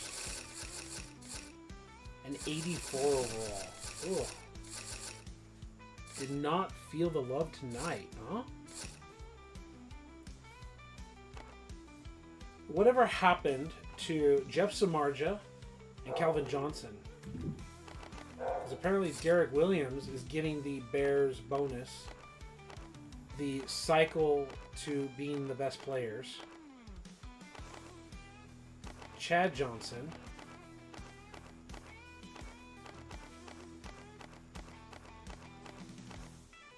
Calvin Johnson just stalls out as an 88. And Jeff Samardzija just stalls out in his career.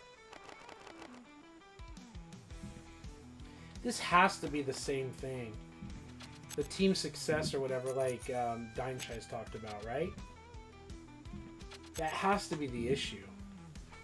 And I'm sure that's got to cover up, to hide. By the way, is that the Arkansas Razorbacks logo on the wall? On the board? That would be interesting. Is that the Razorbacks logo? I can't tell. Is that what it is? Like, as a user, when you're playing and you're winning and you're having success and your players are progressing, you're like, lol, I'm good GM. Is that what it is? It covers it up and hides it for you?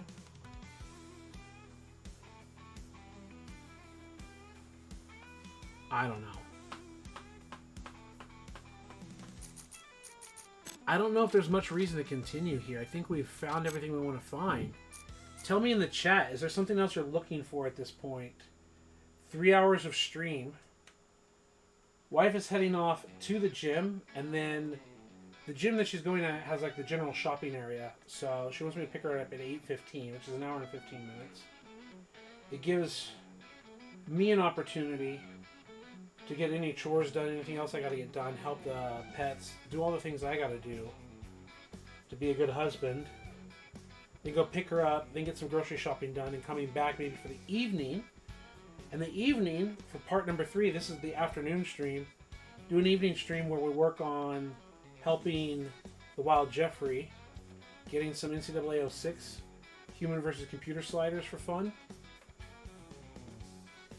In a lot of ways, this also, like, I'm not saying like we're abandoning 04. 04 is what we're gonna like put some more time into, but I think this seals the deal for 05, 06, 07, 08, right?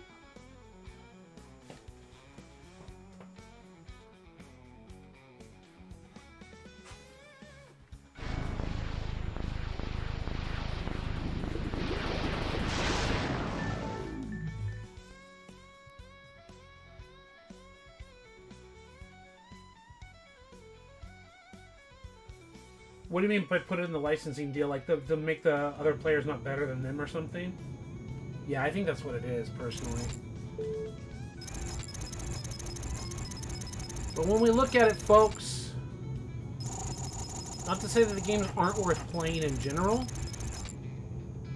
Tried to make the current year's rosters, players, NFL legends look compared to anything that came later. Yeah. I think there's still value in playing these games. But we're not going to do some kind of hardcore sim with a lot of these titles. If I go to system, I go to memory. No. Explore.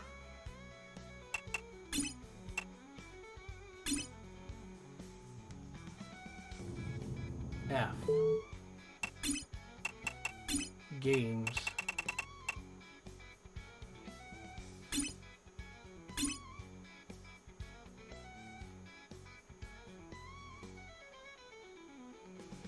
I can just eliminate 09.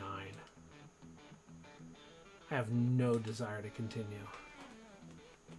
That'll free up space.